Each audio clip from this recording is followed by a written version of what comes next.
This podcast is sponsored by Podbean. Podbean is the easiest way to create your own podcast. We use Podbean to host Tara and Ryan's Princess Diaries. Download the free Podbean podcast app to start, record, and publish your very own podcast in minutes. Podbean provides everything you need to run your podcast, and you can record and publish episodes directly from the app on your phone. Download the free Podbean app today. That's Podbean. Head on over to Podbean at www.podbean.com and use the code podcast21 for your first 30 days of podcast hosting for free. Check it out.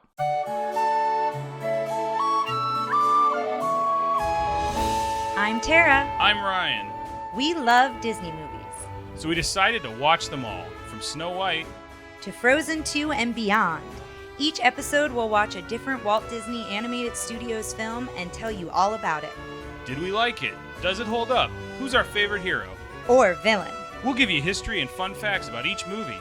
And sometimes we'll invite our friends to watch along with us. So put on your tiara or your evil crown and join us on our adventure. This is Tara and Ryan's Princess Diaries. Hello, listeners. We are back. We have a great episode today. Not only is it a movie that I think is a huge crowd pleaser, The Emperor's New Groove, but we have a very special guest and a dear friend of ours, Andrew. So welcome. Hello, Andrew. Hello. Thank you for having me. We're very excited because Andrew, so I think this is our first even past Disney employee. Like we haven't had anyone who's worked for Disney. I don't believe so, no. But Andrew is also a college friend, so that's the origins. Yes. Well, yeah, we've got reasons why we're friends with him, but we're excited for the Disney part. Yes. So you are a current employee of the House of Mouse. That is correct. I am a stage technician for Disney World. Mostly I've done show builds and nighttime spectaculars in my time here. Nighttime spectacular, like, it's so funny because to me as a layman, it's like, so the fireworks displays, right? Yeah, basically. It's just funny because I like that it's like probably ingrained in you that those are nighttime spectaculars. It really is. I was out here originally hired for the build of Rivers of Light at Animal Kingdom. Rest in peace. Yeah. Is that a fallen brother? It is. Yeah, it no longer. Yeah, they exists, right? Yep. What was your favorite one to work on? Honestly, I would say that one was probably my favorite. It was, for lack of a better term, we were talking about it when it was closing as it was our ugly baby. We loved it. Oh, no. Not many other people did, but we were there from the beginning. It was honestly probably my longest working on a single project. Oh, wow. My Disney parks experience is mostly from when I was pretty young, right? So I don't exactly, like, I feel like, and especially becoming, you know, on Instagram and all this stuff, kind of part of this, like, Disney community and having a lot of people, you know, seeing a lot of people post about Disney stuff. I feel like Disney people are like, oh, that's the this and that's the this. And I don't know the difference between the shows. I don't remember the old shows. So, I vaguely remember, like, there was something out on the lake at Epcot and, like, stuff like that. Like, yeah. I know the one at Animal Kingdom because a lot of people, like you mentioned, did not care for it. And then there were some that were sad that it was closing. Because I follow a couple theme park journalists, Carly Wiesel, and a couple others that, like, talk about everything pretty extensively. But I hate the, like... Carly usually likes everything. Yeah. I will say the only, like, I feel like the only Disney thing that I'm, like, kind of follow that internet theme of, like, it's bad, we should think it's bad, is the Superstar limo thing they had. I feel like that's the, like, one thing that I'm like, that's the bad thing. Everything else I'm like I loved Alien Encounter. I think a lot of wish people I could have seen that. Oh god, it was a lot of fun. Alien Encounter? It was a lot of fun. All right, this has nothing to do with this episode, but I'm going to tell the story because that's the one that has, like, the canned in heckles from the crowd. Do you remember that? Have you heard that story? I don't think I have. So, like, you're in there, and there's, like, the monster comes out. The monster's in the middle, and it eventually becomes Stitch's Great Escape, and it's a lot friendlier. But at that time, it was, like, legit scary. And this monster comes out, and everyone's like, oh, my God, it's horrible. And, like, you hear, like, the sounds from the people, quote-unquote, in the room with you. And then they have, like, a speaker in the audience where someone goes, it's my mother-in-law. And, like, we came out of there, and we were dying laughing. Like, I can't believe some guy did that. Yeah. And then we went back. So I rode that thing like 3 times. And we went back and the same beat gets hit. And there's like certain jokes like that got hit. but I was like, oh, it's canned. And it's fun if it's that one experience. But this is also the one where what they do is it gets loose and it's running around. They have this thing, which now I assume to be like hand sanitizer. It's this goo falls on you and it evaporates real quick, but it's little drips. Something, I don't know if it broke. I don't know if it was just a lot. My dad is a bald man, and this huge glop like hit him in the head and like splashed onto us. And he was like, "Oh!" Like just like really upset about it. But that's my big memory from Alien Encounter. It's a great ride. You should look up a ride thing of it. But it was a great thing to experience. I remember talking to someone who worked on the build of that, and they were going on cool. a story that this was weirdly because this was before my time at Disney. This was the guy I worked with at Blue Man who had also worked over there. So Andrew also worked on Blue Man in Vegas. That is true. I did 6 years over there. Yeah, that's awesome. I have like 9 million questions about life in Vegas that I'm sure may not be appropriate for this podcast, so we'll move forward. So there were so many subs running in that ride that the shelving for merchandise on the outside of it kept unscrewing itself. Oh, wow. Just kept shaking the things out, and then you just get this louder and louder rattle throughout the day. Oh my god. So that might have something to do with something coming loose and spraying my dad with hand sanitizer on his head. So with who you work with, are there veterans who have been there, 20 plus years and things like that? Does that still exist in Disney? I know like now it seems there's a little bit more turnover than there used to be, but... yeah, we do still have a number of people. That was a big thing at Animal Kingdom. Animal Kingdom, up until about the time Rivers and Pandora at Night opened, was just a... Park closed about 6 to 7. Yeah. So they had a habit of people would transfer over to Animal Kingdom when they got the seniority to transfer over there because they could be. So they could go home early. Yep. Being the one place you had to 9 to 5 every day. Yeah. And that was the thing. There was a lot of complaints because a lot of times you still wind up in the park. So you're pretty much scheduled within one park. You might work several different areas of that one park. But when you're used to 9 to 5 and suddenly your job can keep you there till 10 now. That's like, I listen, I feel like we could sit here and ask you 8 million questions. More will come up as they come along. Sure, and I will be honest. Are you a member of the Facebook page? I am. So if somebody wants to have a question there, if you're not on the Facebook page, check it out. Or you can always send us an email or call us, and we'll get back to Andrew with any questions about it. Except for one question, and that is what you are currently working on. Yes. Which can't talk about. That is top secret at the moment. Can't talk about it. Gonna be real big. Gonna be real exciting. Yes, that's always that alone is fun to hear. Yeah. So my question for you now is. I want to go back because you said Animal Kingdom because I do have a bone to pick with Animal Kingdom. Oh my gosh. Remember when I said that there weren't rides I didn't like at Disney? Incorrect. The Bugs Life ride is the worst ride I've ever been on because it jabbed me in the back. And you had a sunburn. It hurt. Whatever it was, it just hurt. What is the bad guy, the villain in Hopper? No, it's not Hopper. There's a wasp that gets loose, and then this thing comes out and jabs you in the back. I thought it was Hopper that stings you. Hopper's a grasshopper, so. Oh, fair enough. Okay, I have got my animals mixed up. Yeah, Hopper has some other problems as he is voiced by a sexual assaulter, but I just get jammed in the back. I just remember that, and I the whole day I would keep being like, that felt like a betrayal. That you got poked. Yeah, because I feel like I remember I got scared at Honey, I Shrunk the Audience because of the mice that come up, and that was kind of like, but all that is air. Yeah, this was a physical object comes out of your chair. Yeah. That's like if someone was sitting behind you with a broomstick and just jabbed you with a broomstick. I don't know. I just listen. I just want to put that out there. Was it as traumatic to you as it was to me? Have you been on that one? I have been on that one. I know. So most people, as soon as they start telling the story, it's going to be the exact same thing you're telling, except they got there with the worst sunburn of their life. Right. And then it pokes you in the back, and they're like, "Why did I sign up for this?" Well, if I remember correctly, and maybe because I'm tall, I got jammed like I can feel exactly where it was. It's like under my right shoulder blade, and I think that's part of it. Is it just went jump like up. I was like, Ooh. But like to me, if you got sunburn there, why are you walking around Animal Kingdom with your shirt off? Well, no, Animal Kingdom doesn't have a lot of shade. Or it didn't when it first opened. Right, but if it's getting jammed there, that's what I'm saying. That's where a shirt is on me. Well, I don't know. I mean... Well, it depends on if you spent half the day at the pool. Yeah, there you go. Fair. Good thing. They're not getting it at Animal Kingdom. Yeah. Good point.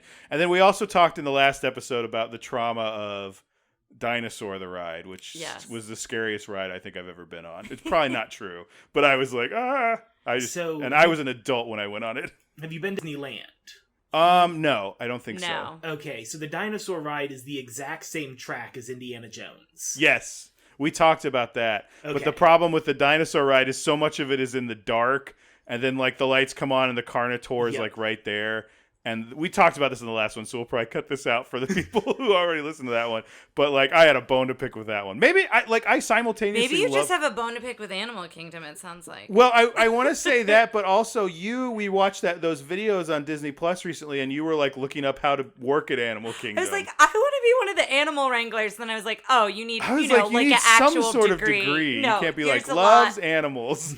Trust me, I went down a rabbit hole, and I am in no way, shape, or form qualified at all. But it was very cool to just look into it. And the Epcot, because Epcot now has like a whole under the sea, like underwater. Well, they've had that one for a while, I think. I haven't been there in so long, so I can't remember if that was there when I was there. But yeah, I went down a deep dive into what it takes to be someone to work with the animals at Disney World. So the Epcot one, if you really want to drop the money, they have a thing where you can go scuba diving in that tank.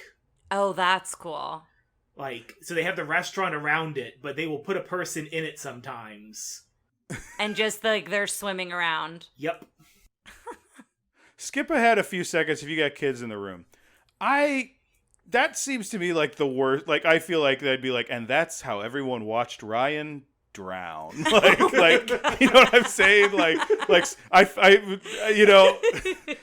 Let's do one last Disney Parks question for you, Andrew. What is your favorite Disney Parks experience, ride, or nighttime spectacular, or like what? Like if you had like, hey Andrew, you have one thing you can do today at Disney Parks.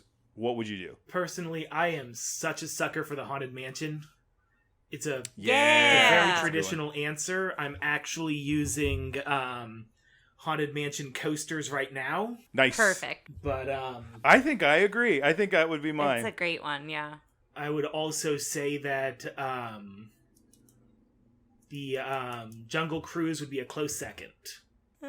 So we've been talking for a while about Disney parks, and believe me, we could go on and possibly we'll do an episode on them someday.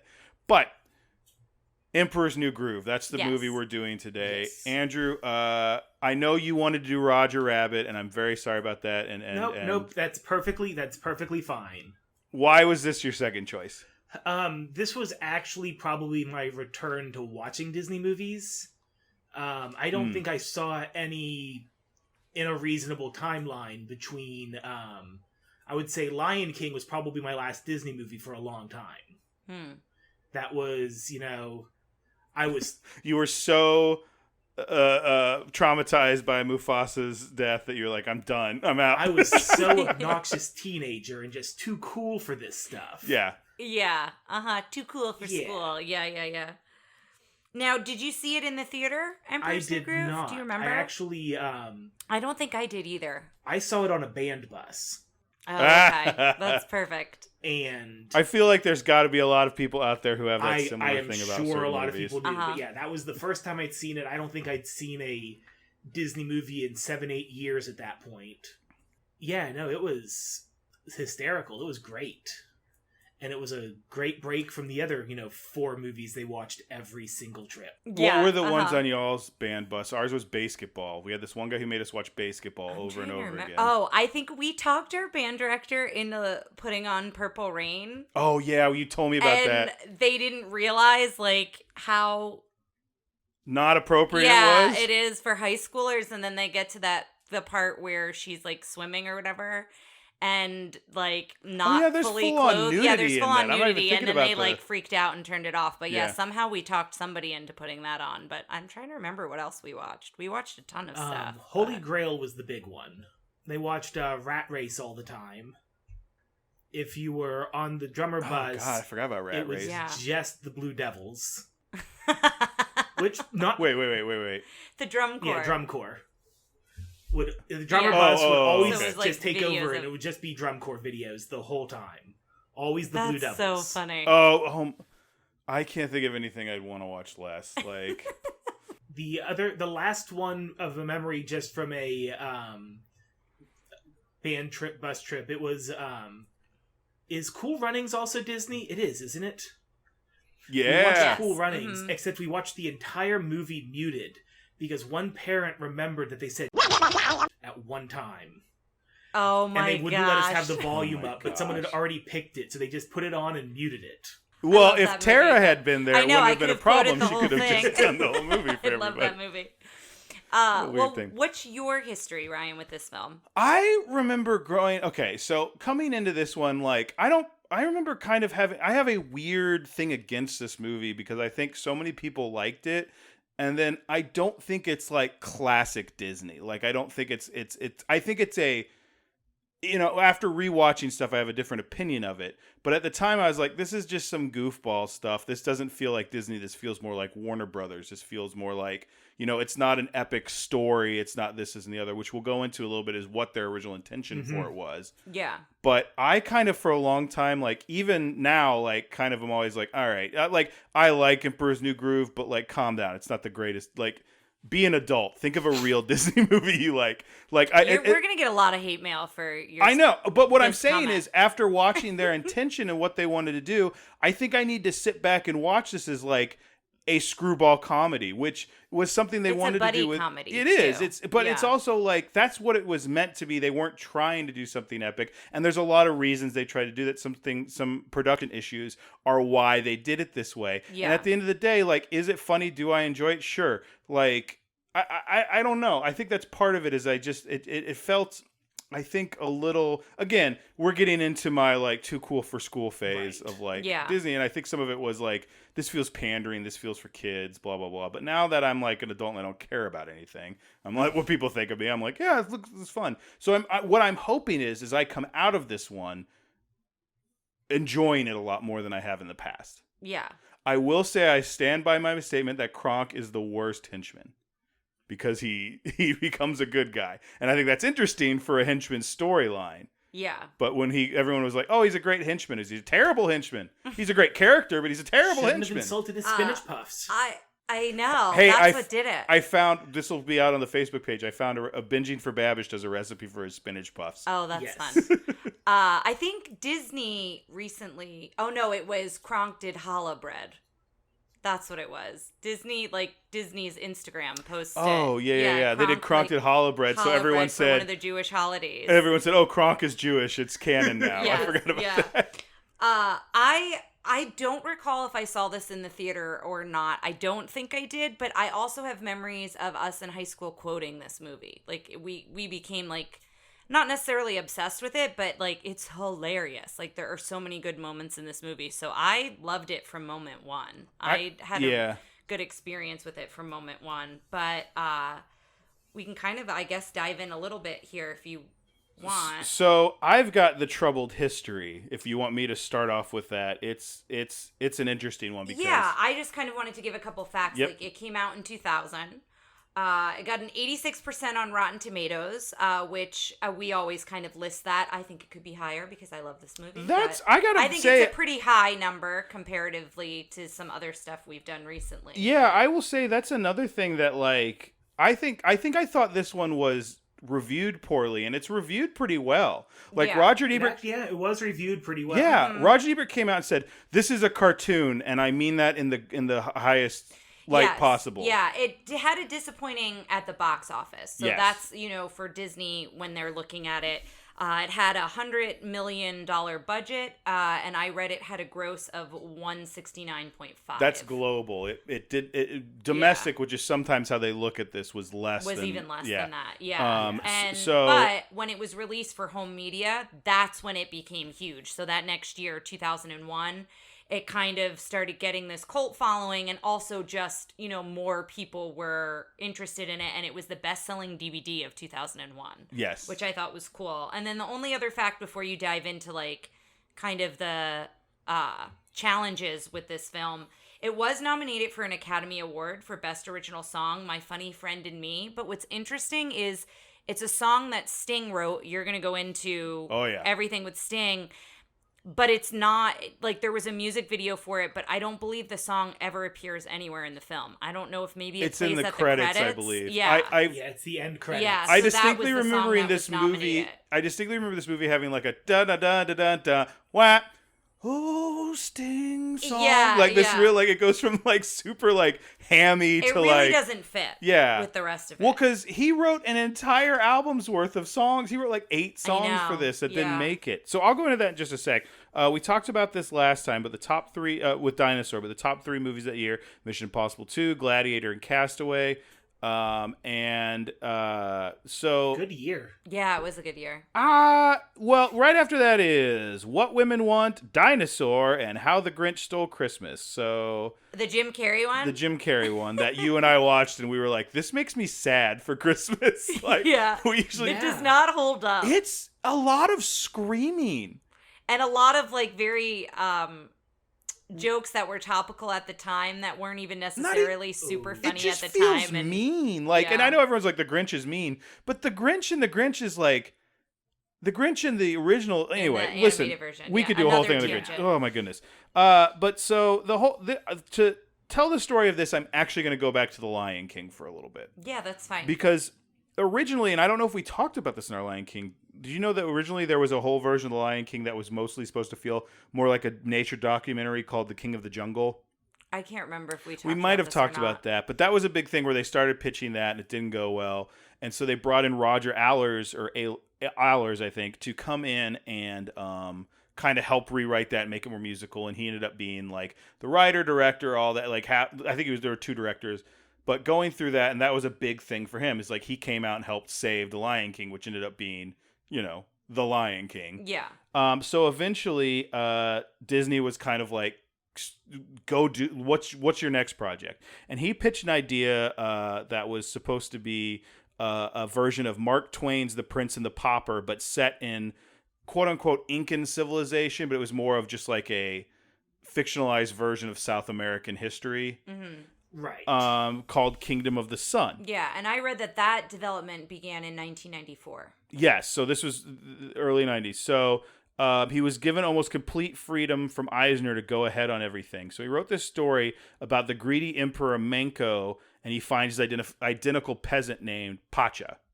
Manco originally meant to be played by David Spade, of course. Manco would become Cusco. Mm-hmm. And Pacha was originally played by Owen Wilson.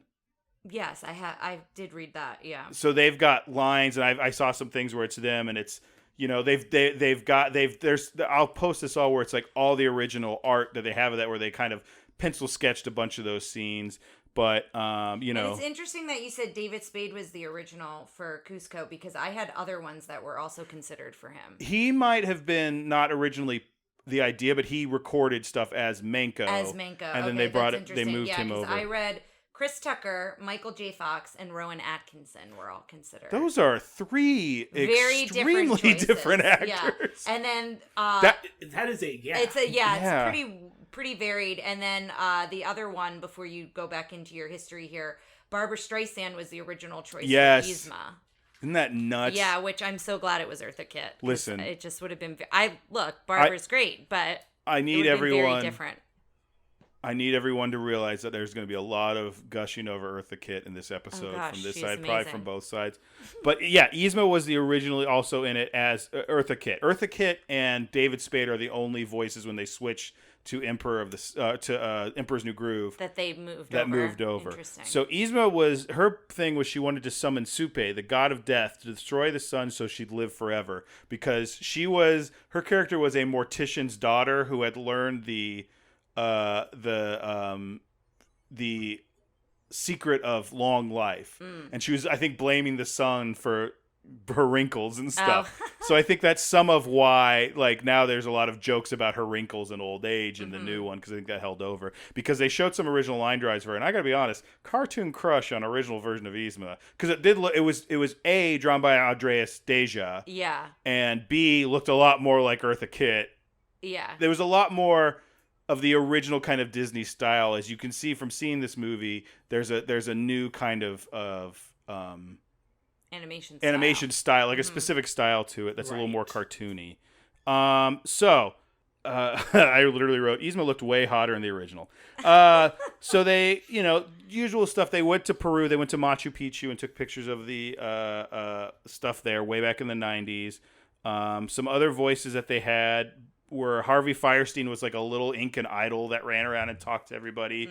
Carla Gugino was a character. I didn't really find much on her. And then Laura Prepon from that 70s show was like, so Yzma turns Manco into a llama to like get rid of him so she can manipulate Owen Wilson's character. And who is Pacha? Yeah. Manco or Cusco or whatever. David Spade, I'm just going to call him by the name. David Spade goes off and finds Laura Prepon, and she's a llama taker, and they have like a romance.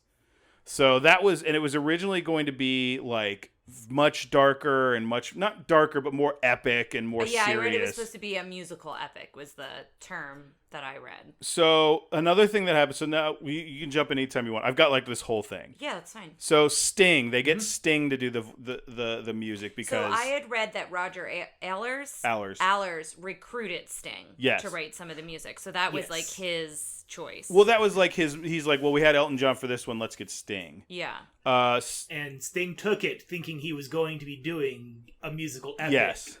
That this was going to be his big Disney, do my own thing, have my own huge Disney story epic. And part of the deal was his wife would be allowed to document the whole process and make something out of it.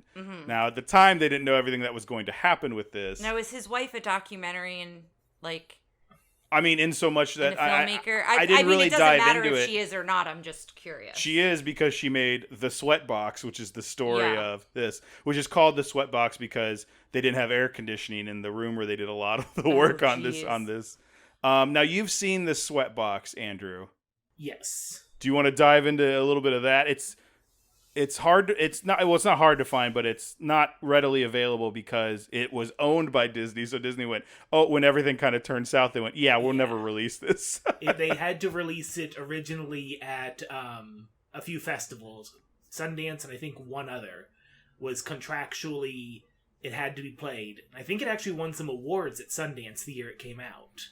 However, as soon as they reached their contract limit, they went, all right, well, this goes back in the vault. No one ever sees this. We'll put this right next to Walt's head. Basically. And Song of the South. That they had no intention of, but it would still get requests, and I think they've still released it every couple of years for, like, documentary for people making documentaries. They'll let you see it if as filmmakers. Okay. And something, a few years ago, someone made a copy, and it shows up now and again on YouTube and such. Huh. Did you get to see the footage of the original version of Yzma? Yes, it is actually, that is probably the most interesting thing in it, because they do a bunch of chunks in the beginning where they're a bunch of chunks in the beginning where they're like half animating the pencil drawings to do this original storyboarding, and they were several years into the process when they showed up, did their first big executive review, and were told none of it. Yeah. Yeah. You need to go back to the I drawing read board. that there were poor test screenings and obviously other issues as well that I'm sure they go into in the documentary. And then that's when Allers departs, and then it's there's I've got a little more detail. I've got a little more detail. Yeah, I don't have a lot of the detail. I just have like kind of the bullet points. So part of the things the executives had going into that meeting where it's like, let's look at it, and like I think the number is like 25% of it had been animated, and it was just they dumped it. That's a lot. Yeah, it's a good amount. You also have to remember Pocahontas and Hunchback did not do great. And were kind of more serious, darker ones. So that was part of the reason they went, okay. The one that had done well was Toy Story. And they were like, well, that's light. That's a buddy comedy. Let's do another buddy comedy. So they teamed up Allers with they brought in another. He was originally sole director, which was something they didn't typically do in these movies. Mm-hmm. Right. They usually have two directors. So they brought in another one whose name was Mark Dindal. Yes. Yeah, that's what I was going to say. Yeah, that's what they bring in. He had worked on he'd recently done a movie called Cats Don't Dance, which had recently popped up on the Facebook page. And I said, well, we'll never do it because it's about cats. And we all know my opinion on cats.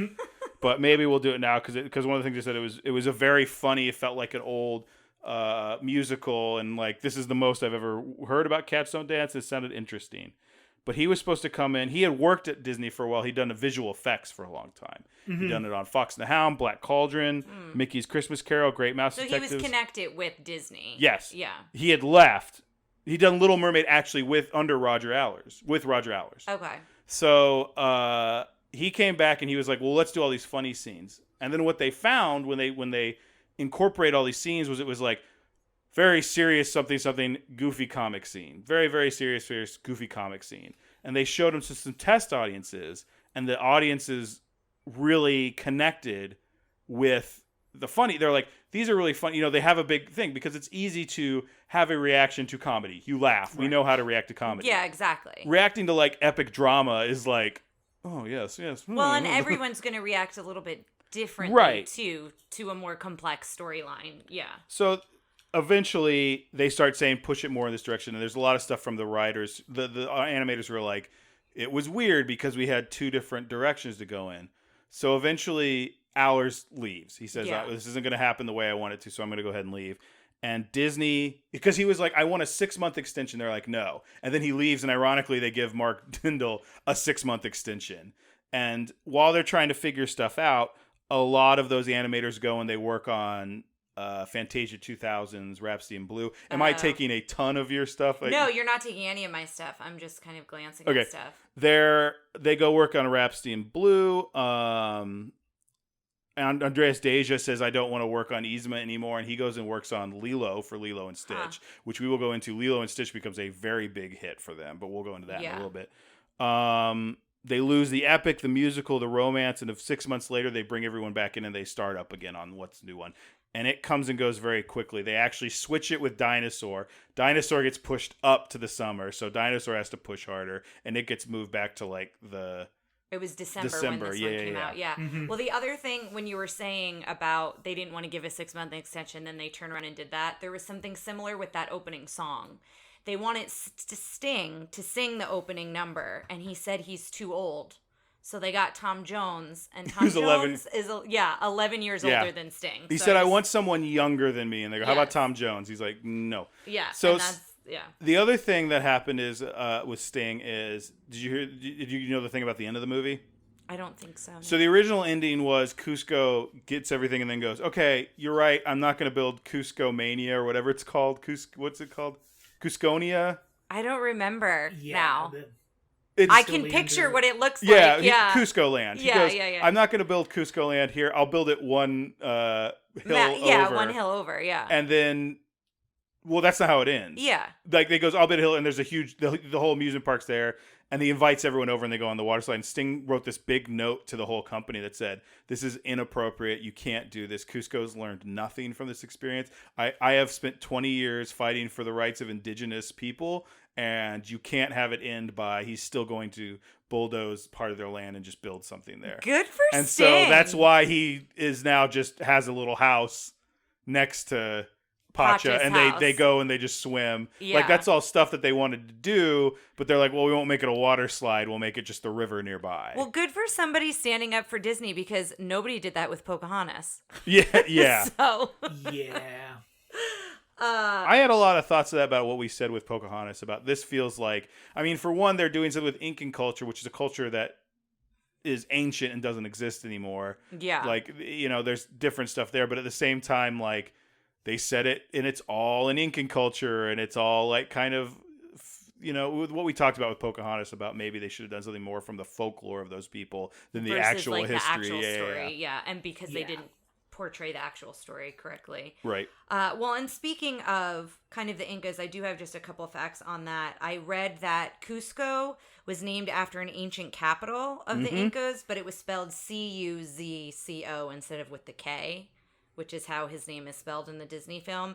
And the city still exists in the Andes Mountains in southern Peru. Oh, nice. So I found that kind of interesting.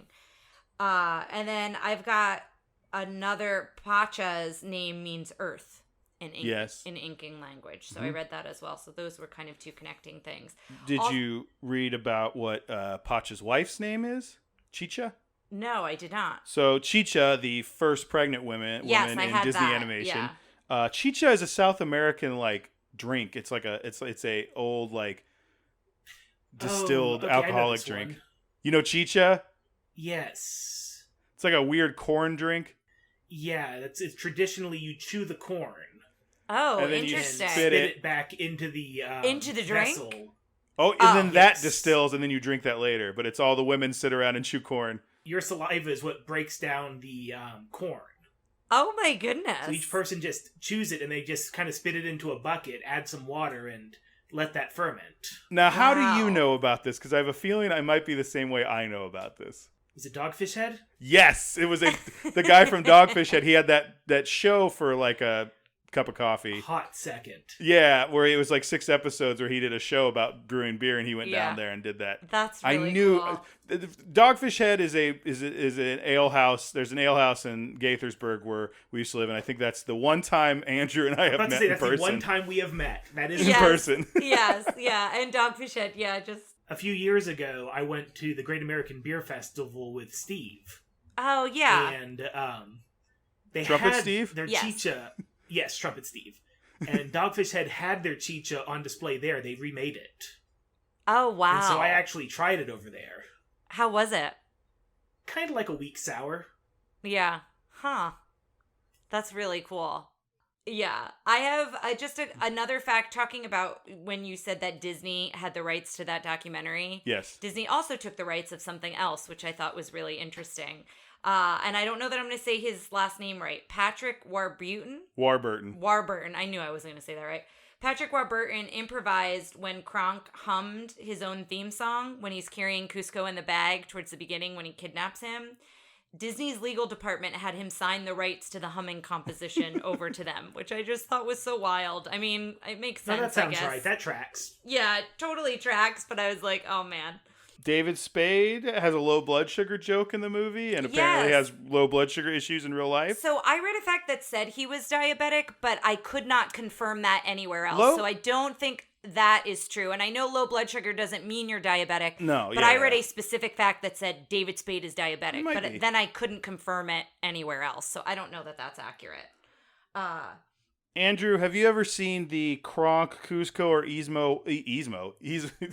Yzma's brother, Yzma walk-around characters? I've seen Yzma around once or twice, and I think Kronk was usually with her.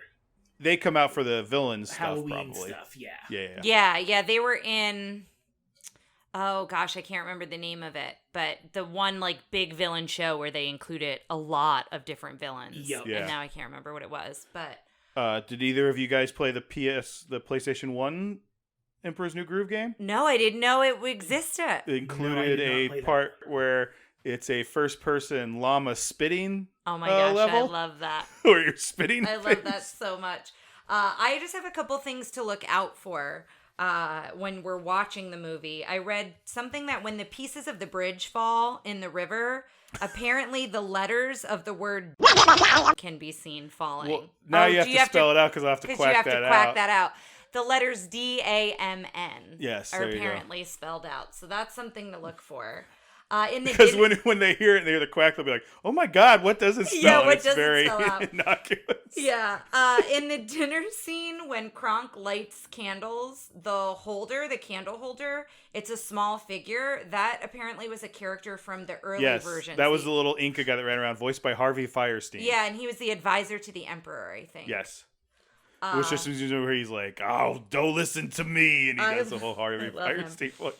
And then I have one more thing to look out for, and then some hidden Mickeys too. But 3 of the animals that Cusco turns into a llama, a parrot, and a whale. Those are all toys when he was a baby. So when he's a baby, for us to look out for there. And then some of the hidden Mickeys that are mentioned here. Now, sometimes I saw these hidden Mickeys, and I've seen better hidden Mickeys. That's what I'm saying. Oh, so you looked them up? In the video, I said, like, show them as it talked about it. Oh, okay, yeah. I feel like sometimes these hidden Mickeys are a real stretch. Are clear, and sometimes, they're a big stretch, yeah. There's one that's in the bushes when Cusco is pulled from the water. There's one, it's Yzma's head and her earrings, because I guess she's upside down at some point. And then there's one scene in the plates of food that Cusco is being served. So these, I think, are a stretch. There's those I've seen. There's one... Oh, bless you. Bless you, lady. There's one where Potch is making a fire. The smoke, like, as it's coming out, is a hidden Mickey. I'll post some more of them up. But they're this. I feel like now is when we're getting to the thing where, like, we're getting into, like, that there's a lot of Disney fans who are working for Disney, and I think there might be, you know, now that they know that there's that pause culture, like, they could put more. I think we're in the 21st century. We're going to see more hidden Mickeys. That could be true, yeah. The other thing I wanted to mention here is the final film. This was the final animated feature film to be made and released before Best Animated Feature existed at the Academy Awards. So the first movie to win the award in 2001 was Shrek. Oh God, we're about to enter the world of Shrek. Yes, when Shrek shook cinema to its very core. So I just found that interesting. This is kind of the last film that could not be included to be nominated for that award. And then just to talk about Yzma, the supervising animator of her, he talked about Eartha Kitt. You just start watching her face, and you just start seeing Eartha's face and expression, and she gets you. And you hope you can capture it. So I feel like you said they captured that originally. The original one looks exactly like her. Yeah. And then Eartha Kitt was quoted as saying, "I adore her because she goes after what she wants." Yeah. Which I thought was very cool. Have either of you seen Kronk's new groove? Yes. We rented it in high school. I can't remember. 0% on Rotten Tomatoes. Seriously? Oh my goodness. I remember it being better than 0%, but I don't remember too much about it, but we did rent it to watch it to see if it was any good. What and you liked it? I think I did. I'm like easygoing though. Put enough time past it, maybe. Exactly, yeah. like I said, my memory is like not great, so. This also got turned into a show called The Emperor's New School, which was all about Cusco had to finish his degree before he could actually become emperor, which sounds like Billy Madison to me. A little bit, yeah. The royal version of Billy Madison. yeah. So, but for Kronk's, everyone came back for the voice. For Emperor's New School, everyone came back except for David Spade. Eartha Kitt won some Emmys for voicing that character on that show. That's great. Yeah. Good for her. Well, I think that's enough delaying. I think now's the time to get the VHS out of the clamshell, stick it in the VCR. All right. See you on the other side, listeners.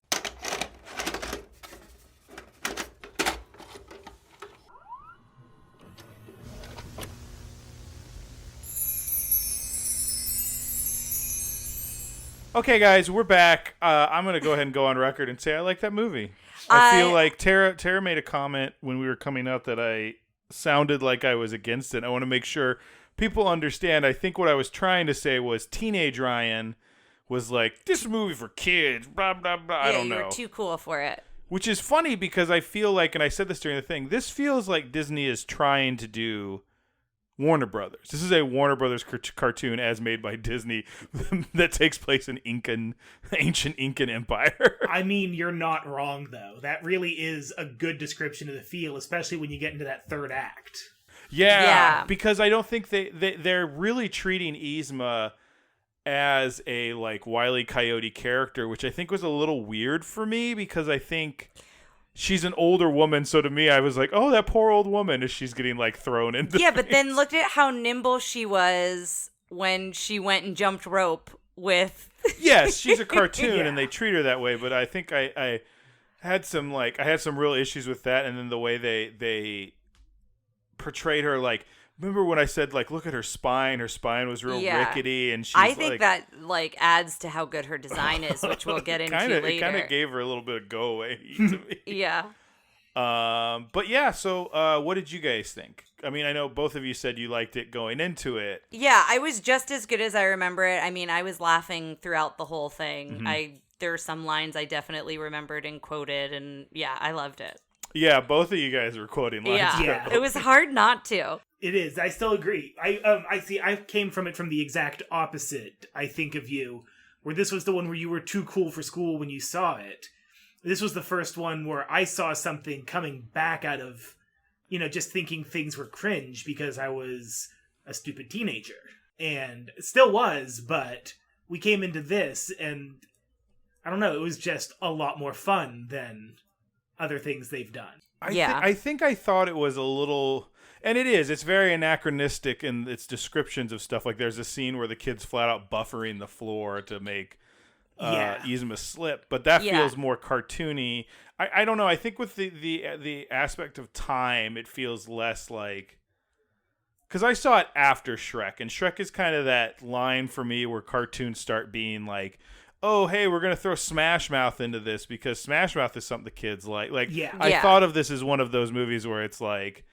Hey kids! Hey, you kid! You like hula hoops? You like video games? We're gonna throw it in your movies. You're gonna love it. This doesn't feel like that, but I felt like it could have been.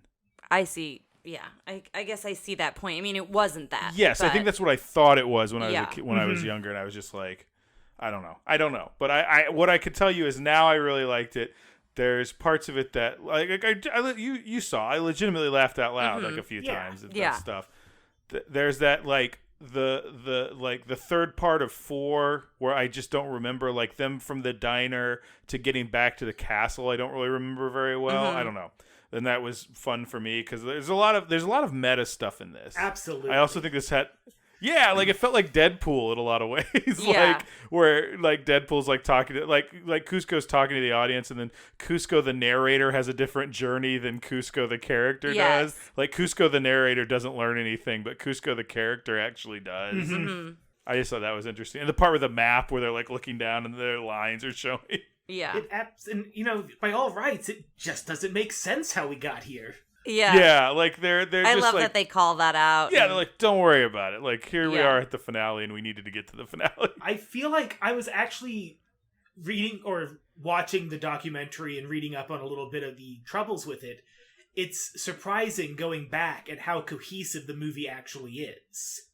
Like, reading up on it, I was like, is this going to really feel... Because I haven't seen it. It's been a few years now. It's like, is this going to feel like it was designed by committee?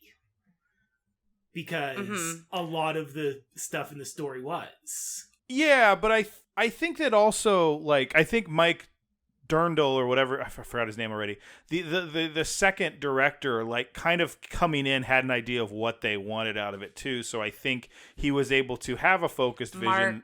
Mark. Dindal. Yeah. I think he had a similar vision that what the executives expected. There was that one part where they did the lions, tigers, and bears oh my joke, which you saw this too. I read this. That was apparently a producer was like, put that joke in there, and like everyone hated it. It was like, no, and he's like, no, I'm the producer. Put it in here. And they're like, fine. I've absolutely come across that in real life as well. Oh yeah, we can't really talk about a lot of these stories, but Andrew and I were sharing a lot of creative production stories of this kind of stuff that happens. But Tara, do you want to start from the beginning? We'll go through. Yeah, and I don't know if we want to segue into that, but Andrew was talking a little bit about the beginning, about watching the documentary and about how happy they were going into that review of the executives and then what happened. I don't know if you want to relay that a little bit. It's the very beginning of the documentary. They've got Sting and they're talking about making the movie, and a lot of his stuff from the beginning is he's going on that he's basically writing songs based on discussions he's half hearing. Nobody's given him any real direction. It's just like, you're Sting, you're going to make this work, that's great. But then they get about 25% of the movie all storyboarded and pulled up, and they're walking into their review, and like they're interviewing all the people in this documentary, and they're like, oh, this is going to be great. I mean, I've been to these before. They're always rough. You always go in and you're going to have to hear, they're going to look at something and it's going to be one of your favorite parts, and they're going to go, that part doesn't work for me, and you have to kill your darlings. But it's going to be fine. And then literally like 2 seconds later, the next scene is, so we walked in and they just said no. They watched all the stuff we had. Yeah. And they said, no, start from the beginning. You have 1 year. Which is so wild. That's crazy. And something that happens more often than not. I think people probably have more stories than you hear about. Oh, yeah, right? yeah. Or that then you're allowed to share, I guess, is the other. Oh, absolutely. Because 2 out of the 3 people on this podcast had those stories. We're like, here's a couple stories we have kind of like that. We can't talk about them on the air. So I agree that it is amazing how not only how cohesive it is, but I think it's a pretty solid movie. And when you think and hear and read about everything that it went through to get up into this point, it is surprising that it was even made at all. Oh, right, to be honest. For some reason, I remembered it like being pushed back years and years. Like I thought it was way like it was. Well, it started in '94. Now, granted, that was a completely different. They idea, had it, but they had it on the schedule for 2000. I mean, like 94 to me means maybe the original shot was 98. Like it took like a while for these things to get made. Right. But like at one point, it was on the schedule for 2000 summer, and they just went, "All right, we're gonna push it back 6 months." I'm like, that's crazy. I mean, it's a testament to the process being, fine-tuned at this point, that they could do something faster. So yeah. Weirdly enough, what I kept coming back to in my head of what this reminds me of is Jaws. I know that's a weird one, but I remember watching a interview with Spielberg where he was going on that the movie they were making is not nearly as good as the movie they made. That all of the issues in production and all of the things that the shark couldn't do rewrote how they did the entire movie. And they were basically saying the movie that they had made, or the movie that they were writing, would have felt really cheesy 4 years later. But Jaws still holds up just for how together it is. And I mean, this is Disney's like big cult movie. Yeah. Like I think, you talk about like Black Cauldron. I think Black Cauldron's more of an oddity because of how bad it did, but you actually watch it, it's not that great a movie. Like this didn't perform as expected. It had like a big, the big DVD sales, and I think you watch it and it's a good movie. It may not be the movie you expect from Disney all the time, but it's a solid entry. I think it's a big flex for them because they are doing. It's a little bit Hercules, but they push it, right? Yeah, they push the comedic bit and the lens, and like we talked earlier with the narrator and stopping the movie and also starting the movie from the middle. Mm-hmm. And so that's where we kind of get started. In like media res is what that's. Is that what that's called? Well, thank you. My film minor is coming out. So that's where we'll start, is it opens long ago somewhere deep in the jungle. Which is a Star Wars reference. Oh, yeah. It really looks like long time ago. Yeah. And so it's a voiceover, and we're in the middle of the movie. We as a viewer don't know that quite yet, but we catch on pretty quick. And so then the narrator, who's Cusco, has you go back a ways and you rewind and you go back to when he's a baby. And then we do kind of the Tom Jones montage, that opening song. And we basically just find out how spoiled and arrogant Cusco is. He's very self-absorbed, very rude, very, just cruel to people, and completely oblivious. He really, truly thinks everyone loves him and that he's amazing. And that's not always the case. And then there's that one bit where he throws off the Emperor's groove. I feel like that's like a thing that's quoted all the time. Mm-hmm. The groove, the groove. And that's, I forgot the name of the actor, but that's Piglet's voice. And this is the first time he's voiced a human in a Disney movie. Yeah, which is exciting. It goes to Choose Your Bride, and we see how negative he is about each woman that's put in front of him. That was a scene that was toned back because apparently he was. Oh, really? Yeah, he was like. Did David Spade improvise on that? I don't know if he did or if it was. They didn't say. I think there were lines, and they had him go back and go, "Yikes, yikes, yikes!" instead of like, "You're too fat, you're too this," like so blah blah blah. Like which is good. I still think the scene is kind of feels out of place, especially in a movie that doesn't have a ton of female character agency. I think they're just trying to show like how. Yeah, self-absorbed he is. They're trying to make him a villain. Right. He sucks at the beginning of this movie. Yeah, and so Pacha comes to the palace and he helps the old man down, and this is where the beware of the groove happens. Well, I think Pacha at this moment, Yes. I love Pacha. Like coming out of this movie, too. He Also, might be my John favorite Goodman character. is the voice of Pacha. I don't think we mentioned that at the top. Mostly because they decided instead of having like two guys the same age, they aged him up, so it would be kind of a different dynamic, made him a family man, and that's probably why I like him now because he's a kind of a overweight, middle-aged man, and I'm like seeing my near future. But he comes to the palace. He really has no idea why he's there. He's been summoned. And then it cuts to Yzma and Kronk. So this is where we meet them. And she's the Emperor's advisor. And she's essentially just trying to run things behind his back. She's sitting on the throne. She's, and she's not much better. She's even more Jafari than Jafar at this point. Yeah. Like, she's running things. Yeah. And he comes up on her. Well, wait. Do we want to bring up my revelation here? Because this is where they talk about how Kronk, this is her right-hand man, that she gets a new one every decade or so. Yeah. So, send your kids away if you don't want to explain this term to them. But is Kronk an F-boy? Is Kronk is Kronk there for his good looks and Well, he's not there for his smarts. No, He's there for his good looks. He's there for his strength, I would imagine. Yeah, definitely not as smart. So I would say, maybe he's keeping her company in more ways than one. Yeah, okay. We'll put it to a vote on Facebook. Is Kronk an F-boy? All right. So as this is all happening, Cusco comes up on her and basically fires her. And he gives this whole long, drawn-out speech of, why she's fired and gives like 8 different ways to say you're fired. I gotta say, this is made me feel a little sympathy for Yzma at this point. It's hard for elder people to find jobs, to get another and she job. Put in the time. I know, and she's been the advisor for many, many years. They needed an HR department in ancient Incan time, is what I'm saying. So we go back to Pacha.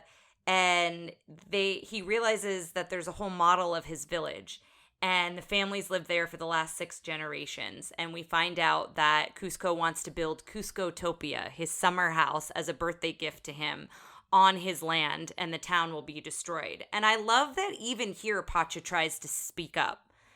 He doesn't, because we see other townspeople come in with a grievance to Cusco, and whatever Cusco says goes, because he's the ruler. But Pacha doesn't really take his answer. He kind of pushes back, and then the guards have to send him away. So I like that we see him standing up for his town and for his family from the beginning, standing up for the village. And then we cut back to Yzma, who's smashing busts of Cusco's head, which I love. That's a really good visual scene because I like that Kronk is like turning the heads to and a little to the left. She hasn't moved one. It's a really good. There's a lot of physical bits in this where I might mention them, but it's hard to describe them. Like, just go watch the movie. Oh yeah, absolutely. But they're talking about getting rid of Cusco, and this is where another very famous quote: "Pull the lever, wrong lever." I don't even have that lever. Exactly. And so that happens, and then they're in the roller coaster, and I love when they're in the lab coats. I love them in the lab coats and the goggles and the gloves. And this is where kind of the master plan takes place. She has like this whole plan. We'll put something in a box, and we'll leave the box at the steps. And then she comes to the poison to get rid of Cusco. Wait, which poison was it? Cuts to Cusco's. Cusco's poison. The poison for Cusco. Ah, yes, that's right. So it cuts to the dinner party. There's so many good lines to quote in this film. But it cuts to the dinner party, and Kronk tries to serve the drink, and his spinach puffs smell like they might be burning. So he rushes away, and when he comes back, he can't remember which one he put the poison in. Again, this is a whole good physical bit with the way he turns the drinks are almost on like a Lazy Susan kind of a thing, like the way he turns them. He doesn't remember which one has the poison. He mixes them all together, and then I love when he's trying to tell Yzma to not drink the poison, and then he drinks it and it just falls down his shoulder.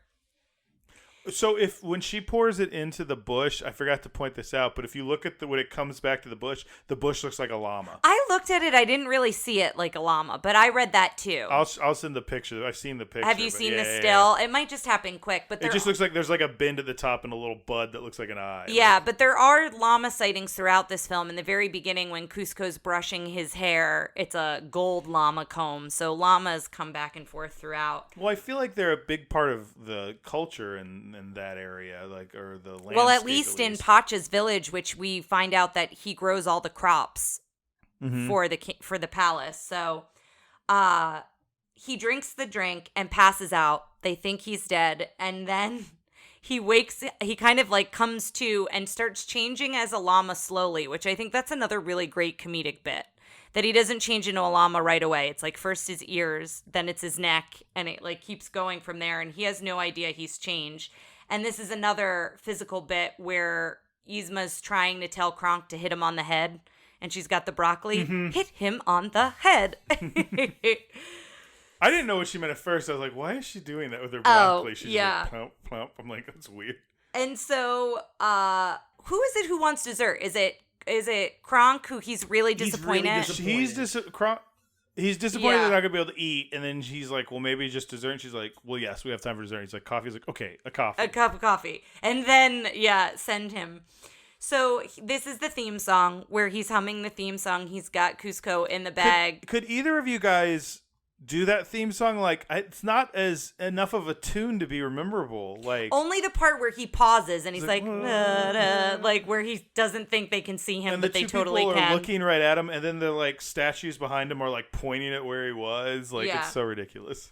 So he throws him into the water, which is this giant waterfall that comes out of the palace, and this is where we first see the angel and the devil on his shoulders. This is where we realize that Kronk is a bad henchman. He is a bad henchman. He's a henchman with a conscience. Yes, that's a bad henchman. Or just a crazy person.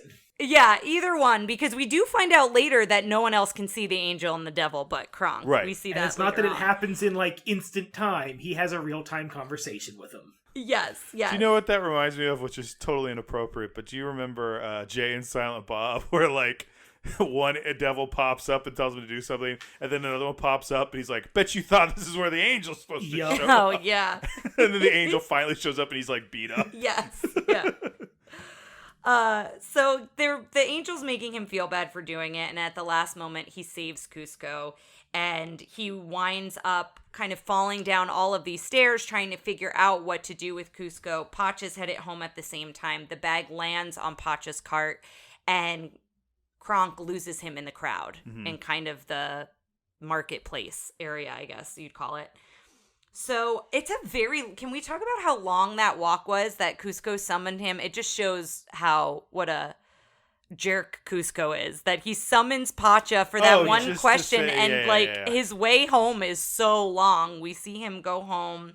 Well, it's not as long if the bridge isn't out. That's true. Yes, we find that out later. And we see his wife and kids, who are amazing. I love the family so much. The family unit is so good. Well, they're more realistic they're not, it's not like a perfect family. Like, they're kind of annoying. Like, they're all very likable, but it's not just like, Father, you're home. We've missed you so much. Oh, it's me, your wife. Like, the wife has a personality. Right. The kids have a personality. Yeah. They're like fully realized people. Yes. Even though they're all like, it's not like at all dysfunctional. It's not super real, but it is more like they're not just props, they're characters. Well, and I think there is some realness to like waiting up before you go to bed to see your dad come home, like stuff like that. And then the little girl, I love when she's sucking her tooth in and out. Look at my loose tooth. Right. I must have looked away for that moment. I know you don't like because teeth stuff I forgot. Anyway. I somehow missed it this time, but I remember that as soon as you said it, having, like I said, like looked up, looked away, looked at my phone, whatever. like, I remember the scene from the first time I saw this because, I don't know. I don't mind tooth stuff. I don't like tooth stuff in Disney things. Yeah, apparently not. Well, I'm going to jump in here real quick with this, just because this was a part in the documentary that I thought was very entertaining. And they've got two executives sitting on one of the reviews they're on round 5 or 6 of writing out stories, trying to give them something they want. And they have one of this executive who's like, okay, well, wait. Do you want me to play the part of, because point at me when you want me to say what the other guy said. That'll be great. So we can do this. He's like, what I really like about this is we have the family, and the family really gives him a grounding point. It really gives him a way to show that we're gonna come back to this and really grow as a person. And I don't like the family. Well, we don't like the family. So the thing is that it was just so funny. It's just like the other guy's just like, I didn't like it. And he's just 100% right behind him. Like, no, none of us liked it. So, and like, if you've worked in one of these environments, I can see that first guy, the guy you were playing so well in my head of just like being so excited about that part. Just so excited. Like, he made the mistake he made in his mind in that scene was to let his own opinion be known, not the not the backing down part. Like when he went home that night and thought about it, he's like, oh, I shouldn't have let them know that I like the family. Yep. Like, even for a second, I should have listened to whoever. I should have just not spoken and wait until they gave their opinion, yeah. I think that's hilarious and wild at the same time. And, again, there are people in creative industries listening to this right now going, yep, got it. Yeah, I know exactly who those people are. And so at this point, Pacha lies to his wife, and just says, oh, he couldn't see me. And she gets all fiery and up in arms. His wife, played by Wendy Malick, who is actually, you may not remember this actress, but she was on Just Shoot Me, which was like the big David Spade show. I was going to say, with David Spade. Yeah. Mm-hmm. So you do remember Wendy Malick? Yeah, I know she is. So this is where Cusco stops the film. The narrator stops the film and says, remember, this is a story about me, circles the llama in the bag, not him, and like scribbles out Pacha. Which feels like an executive note. It feels like they did that directly from the we don't like the family. It was like, well, we're going to keep this family scene in, but we want to remind you it's about Cusco. That actually does feel like someone said, no, okay, but make my point too. Yeah. And so then this is where Pacha comes across Cusco for the first time as a llama, and he calls him a demon llama because he starts talking, and then Cusco sees the other llama and thinks that's who he's talking about. And again, a whole physical bit. Cusco doesn't realize he's a llama at this point. And do llamas have underbites like that? I feel like I don't know. I don't know much about llamas. Are you going to look it up? Look out, they spit. They do spit. But they all freak out. He has no idea he's changed. And then Pacha has him look down at his hands, and then he throws this huge tantrum because he starts whining and is upset that he's now been changed into a llama. I love that bit. That bit is so simple. Like, I feel like they sat around. It feels like how are we going to have him do this? Oh, well, we could have him look into this and this. He goes, just do this. And he does like the hand thing.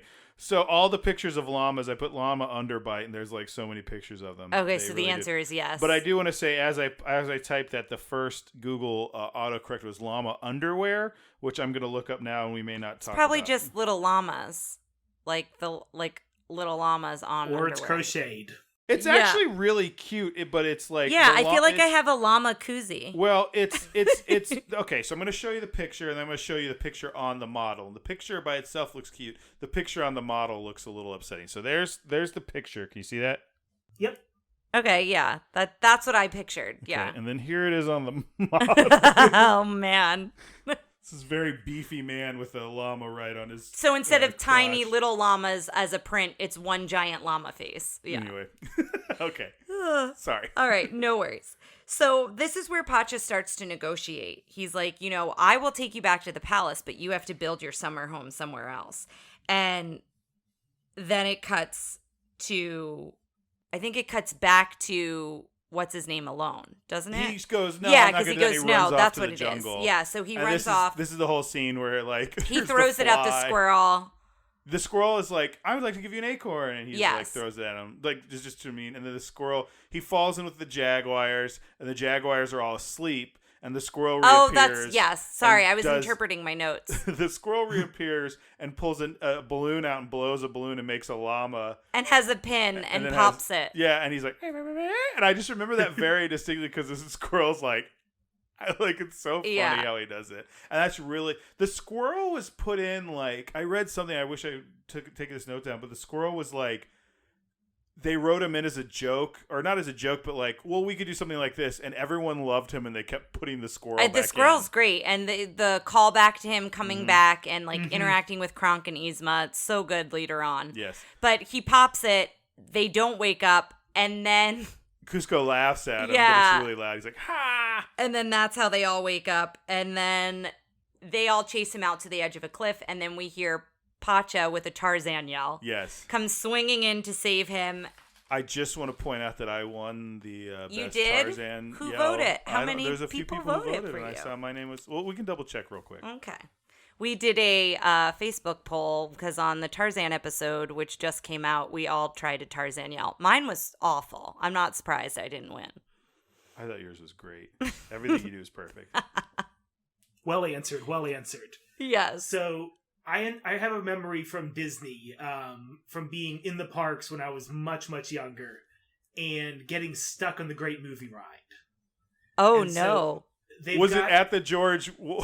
the Tarzan part? It is not at the... It kind of was. I think it was just before it. But I remember the guy just kind of vamping, trying to wait for the vehicles to get moving again. And convincing me to try to do a Tarzan yell.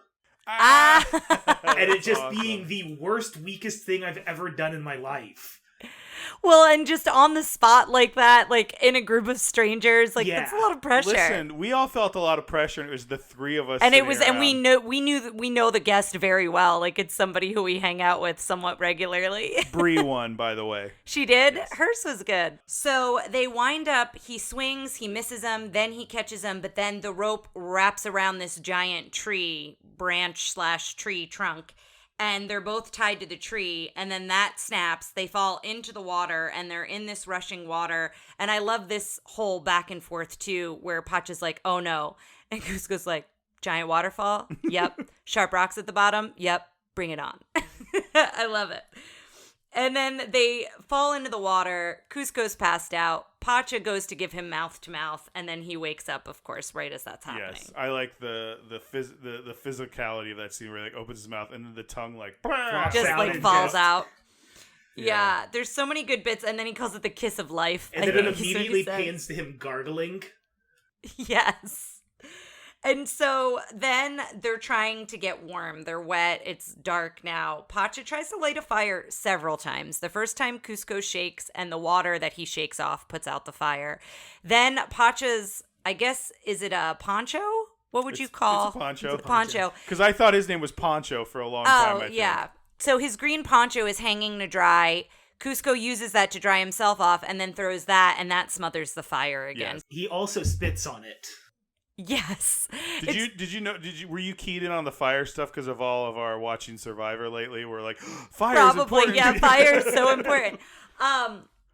But also just because it shows again how oblivious and unaware he is of others. Yes. Like it's all focused on him, and so this is another moment for them to really showcase. Yeah, that. they do a good job of really pushing the like this is what the character is. Like, throughout something that is very cartoony and Wile E. Coyote-esque, you know? Yeah, and kind of the contrast, because then they kind of get into a fight. Cusco curls up. He's shivering in the middle of the night. Pacha's by the fire, and he gives him... Yeah. You know, so whereas Cusco's taking everything, Pacha's giving everything. I also like that he's not like a, shiny armored knight type of character. Like, it's not everything he does is like valiant and super brave. He has to think about, like, he's like, well, if I let him go in the forest, my problem is solved. Oh, I can't let him die. You know, right. like he's just a good person above all else. Thinking. And kindness. I just feel like he has this gentleness and this kindness to him. But I mean, that's like not just him. Like, you can tell he struggles with it a little. Yeah.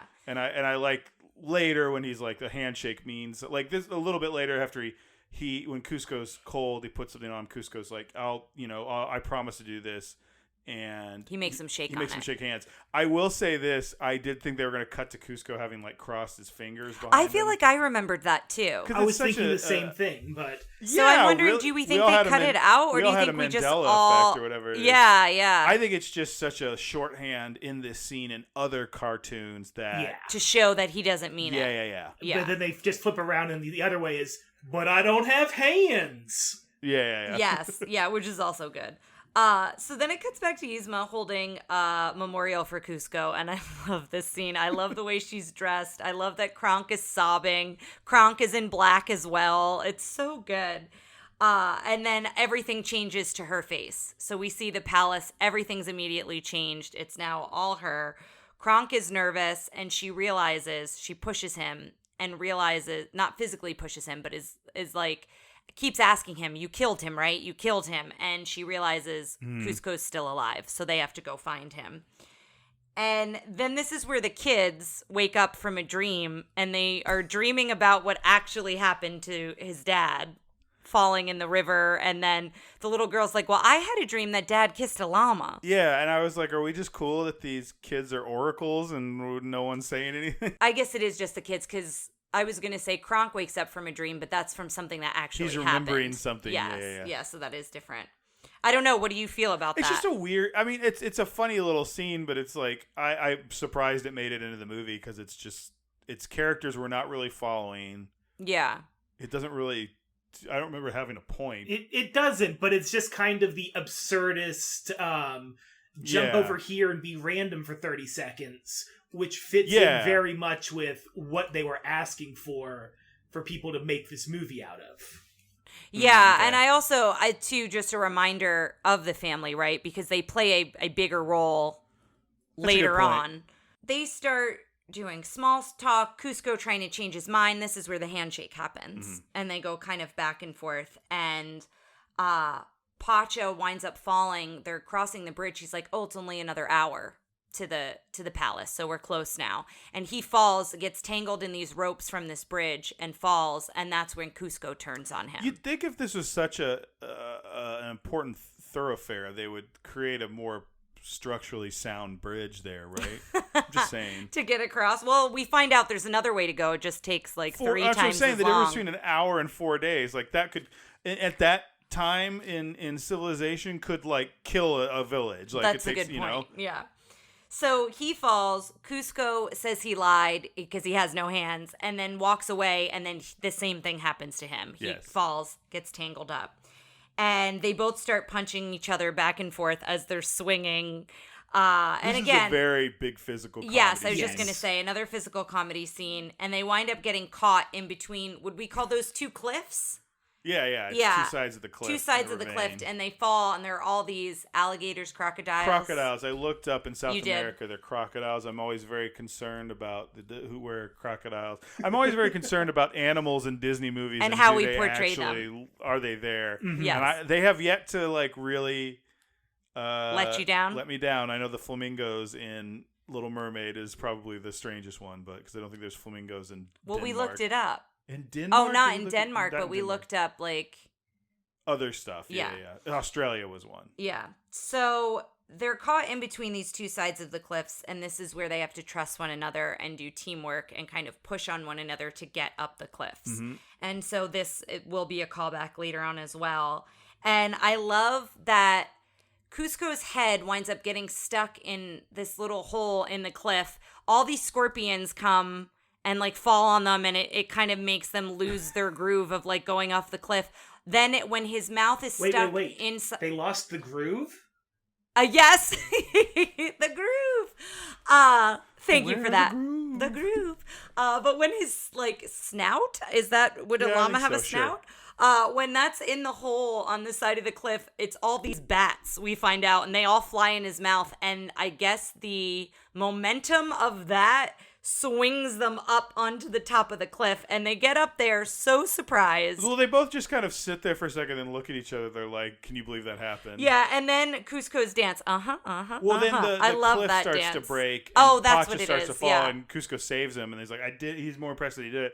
But then Pacha's like, you saved me. And he's like, I knew there was some good news. Like, no, I'm still... Yeah, so this is where we start to see his character turn a little bit. You see that he has the ability to change. He just hasn't done it and yet. so Pacha is putting faith in the ability to change because at this point Cusco is still like, I'm not changing my mind. I'm still going to build it. And he's like, okay, we'll see. Like, we've got 4 days now.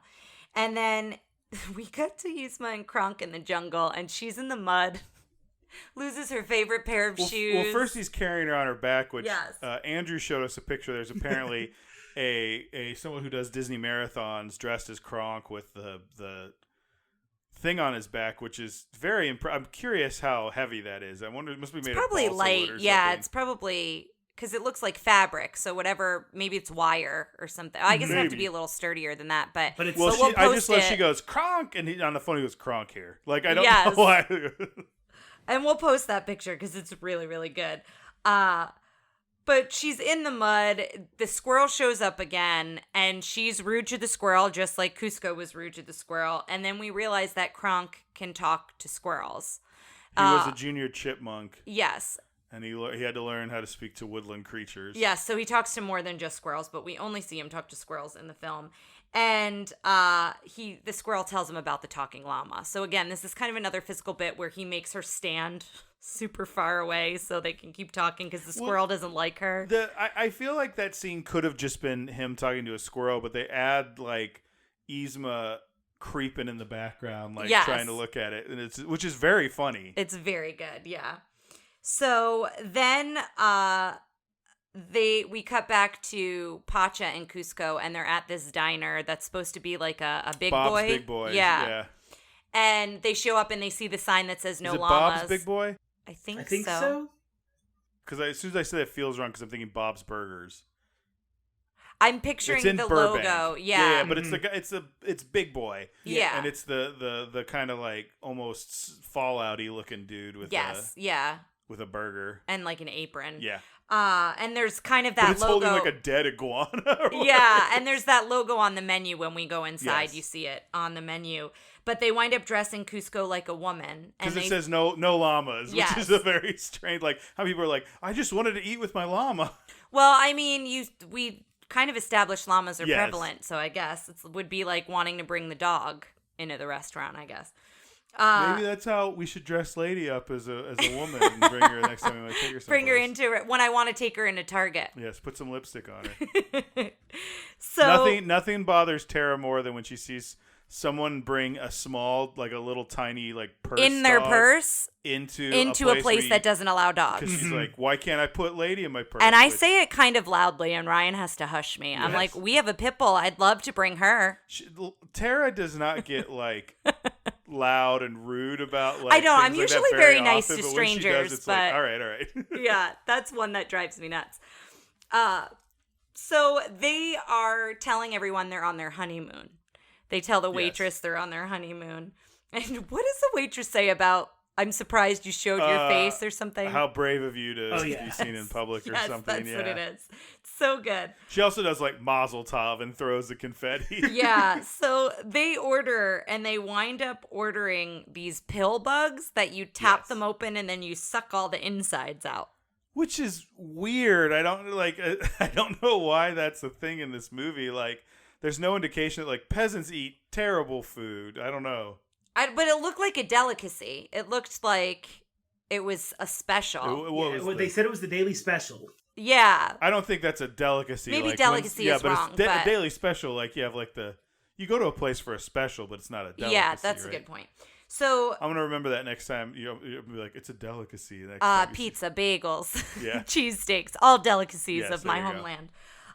So we find that Yzma and Kronk, they wind up sitting at the table next to Pacha, and Cusco goes in to talk to the chef.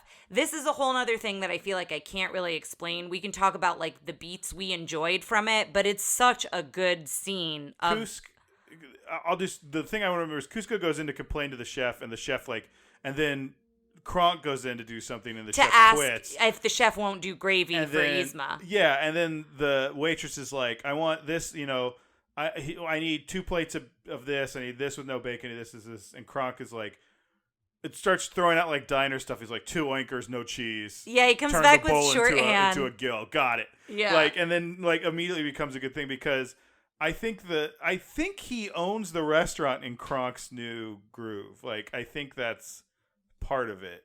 Like he has a restaurant. They gave it to him, so. Yeah, like, or he works there or something. Because I think Kronk's new groove is about impressing his father or something. I don't know. I can't, like I 0% said, on I Rotten can't Tomatoes. remember. Who knows? But there's this, like, these almost revolving doors. There's a door in and a door out, like there would be in any kitchen today. Bit. Yeah, and it's a very, very much like Cusco's in, then Yzma's in, then Cusco's in, then Yzma's in. And it's hilarious, the whole back and forth. And then they both jump in and say the same line, and then both look confused about having heard it twice and leave. Yeah, and then they both leave, and then Pacha is still trying to get Cusco out of there without really explaining it. He's just like, we need to get out of there, because he overhears Kronk and Yzma say that they're coming to basically end Cusco. They're coming to kill Cusco. So he realizes, Cusco thinks that they would be helpful, but they're not. Is kind of what happens. Right. And that's why he's kind of urgent and not really explaining to Cusco why they have to leave, but sorry, I was distracted by our dog for a second. Did you explain how he gets... That was the next part. Would you like to share it? It's great. Where he gets the restaurant to sing happy birthday. And the waitress is like, oh yeah, we do that all the time. And I like Kronk be like, it's your birthday. Oh, like he's so excited. He so genuinely thinks it's her birthday. She looks miserable he's so with that. It's his girlfriend's birthday. His lover's birthday. I don't know that they're official. But...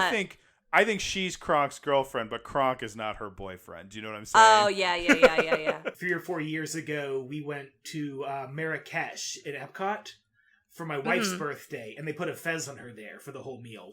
I love that. That's great. I'm totally into all of those kinds of things. I think it's fun. So Yzma's miserable in her giant sombrero. And Pacha's trying to explain that they're trying to kill him. Cusco doesn't believe him. He thinks he's lying to him. And he's like, forget it. I'm going home with them. And then he overhears Yzma and Cusco talking about it. And he realizes he really has no one. And Pacha has left and he's alone. And this is where we catch up to where we saw him in the beginning of the movie, where he's kind of miserable in the rain. So then it cuts to, we mentioned this part earlier, but it cuts to Kronk and Yzma sleeping. She's got this giant tent, and he's like under this little tent with his teddy bear sleeping, and he wakes up from a dream, and he's like, oh, the peasant at the diner didn't pay his check. Like, you think he's got it, and he doesn't, and then he does it again, and he does have it. He kind of puts it together, and puts it all together, so they realize they have to go find the peasant's family, and then they'll find Cusco. Cusco gets rejected by the llamas the next morning after the rain. He kind of he's so defeated, I guess he's just decided he's going to live out his days as a llama. And the llamas won't even talk to him, tries to eat grass, and it's miserable. And Andrew pointed out... I made a comment during that. Cusco eating the grass is the exact opposite feeling of Littlefoot eating the leaf in Land Before Time. Yeah, eating the tree star.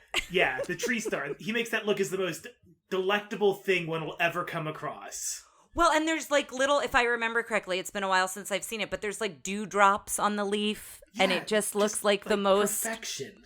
Andrew's exact words were, I never thought about eating a leaf before then. Then I thought maybe. Yeah, but this grass looks awful. Oh gosh, chunk of dirt chunks with of dirt at the end of it, yeah. And then that's when you hear Pacha talking to the llamas and saying, well, I couldn't leave them alone. Yeah. And then they kind of reunite. They're excited to see one another. And he goes, we just have to stop at the house to get supplies. And then we'll be on our way to go back to the palace. And then we find these two guys in the village that are like, you just missed your relatives. They keep referring to Yzma as like scary beyond all belief or whatever. Yes. Is what it is. And they ask how you would describe her, and that's what they say. And so then it cuts to Yzma and Kronk, and Kronk's playing jump rope with the kids, which I love. He's like totally thinks that they are his relatives. Like he's kind of just Patrick Warburton referred to Kronk as a henchman who didn't realize he was supposed to be evil. Yeah, like he doesn't always know what's going on. He's like, he's not in the know. See, he wasn't hired for that. Yeah. There you go. It's another more point. That maybe it comes up that he's less a henchman and more an F-boy. Yeah, maybe he's not classified as a henchman anymore. I have a question. Somebody, so I put this question about him being an F-boy to a group the D&D group. Oh, okay. And she said he's a himbo. What's a himbo? Do we I know don't what a himbo know. is? Well, I'm also old. I feel like I don't know Let's any look it up. of the Hopefully, I don't terminology. say something completely. No, a himbo is Oh, usually. Andrew knows. Yes. I hang out with the youths. The best example, to go back to one of your recent episodes with Tarzan, specifically the Brendan Fraser version. You mean George of the Jungle? Yes. George of the Jungle. Hi. I mean, it's pretty much Tarzan. I but, mean, pretty much the same storyline. But the himbo is basically supposed to be really kind of attractive, heart of gold, absolute idiot. Yes, that's what I'm seeing here. An attractive but unintelligent man. So he's definitely a himbo. Yes. There we go. So now we've got the right term. Thank you for joining us for Youth Word of the Day. So we see. Oh, is it like bimbo but a dude? Yeah. I get it. Wow, we are old. Okay, so this is a whole nother physical bit that happens here. Is Pacha winds up being able to distract the wife long enough to let her know what's going on, who they are, what they're going to do, and the family's going to take care of Yzma and Kronk. And this is where Yzma's super nimble, where she pretends to spill the tea to go jump rope with Kronk, and they're playing patty cake as she's trying to describe what they're going to do. I love that they jump in and just start, no problem. Yes. This is what we do. This is what you're supposed to do here. And then she comes back, and they wind up giving them a tour of the house and putting them in a closet, and they take the doorknob out. And I love because Pacha's distract them. Yeah, and Yzma wanted a tour of the house to see if they were there. But Cusco goes, Are you worried about leaving your family with them? And he's like, oh no, they can take care of themselves.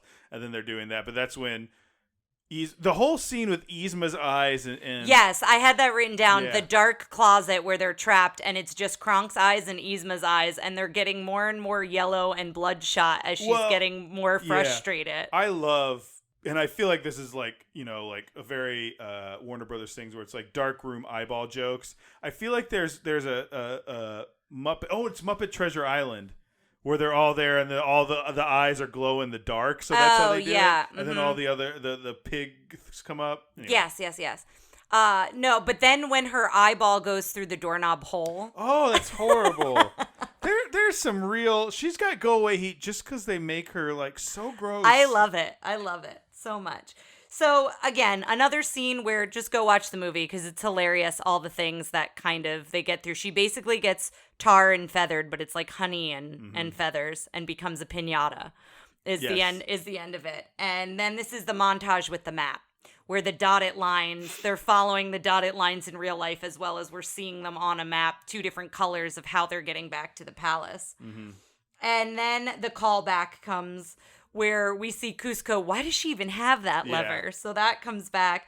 They get in the scientist suits quick into the lab coats. And then as they're getting the poison, that's when Yzma and Kronk show up and they make the joke about it doesn't even make sense. How'd you guys get here sooner than this? They're like, don't worry about it. Yeah. Yeah, they pull the map back up. The line just disappears. And then there's one space of the line leading back into the end piece. Yes, into the palace. Yeah. And then at this point, they're fighting over all the poisons, and then Yzma lifts up her dress, and they all are horrified at what she's going to do. I bet you didn't expect this, and they're like, and she's got a knife. She's got this long, twisty dagger. I feel like Jafar had a dagger like that. She owes a lot to Jafar. She's kind of like cartoonish Jafar. Yeah, I would agree with that. And so she wants Kronk to take the knife to kill them, and then this is where the angels pop back up, and they all look over, and this is where we cannot see the angels. Yeah. They can't see the angels. Only Kronk can.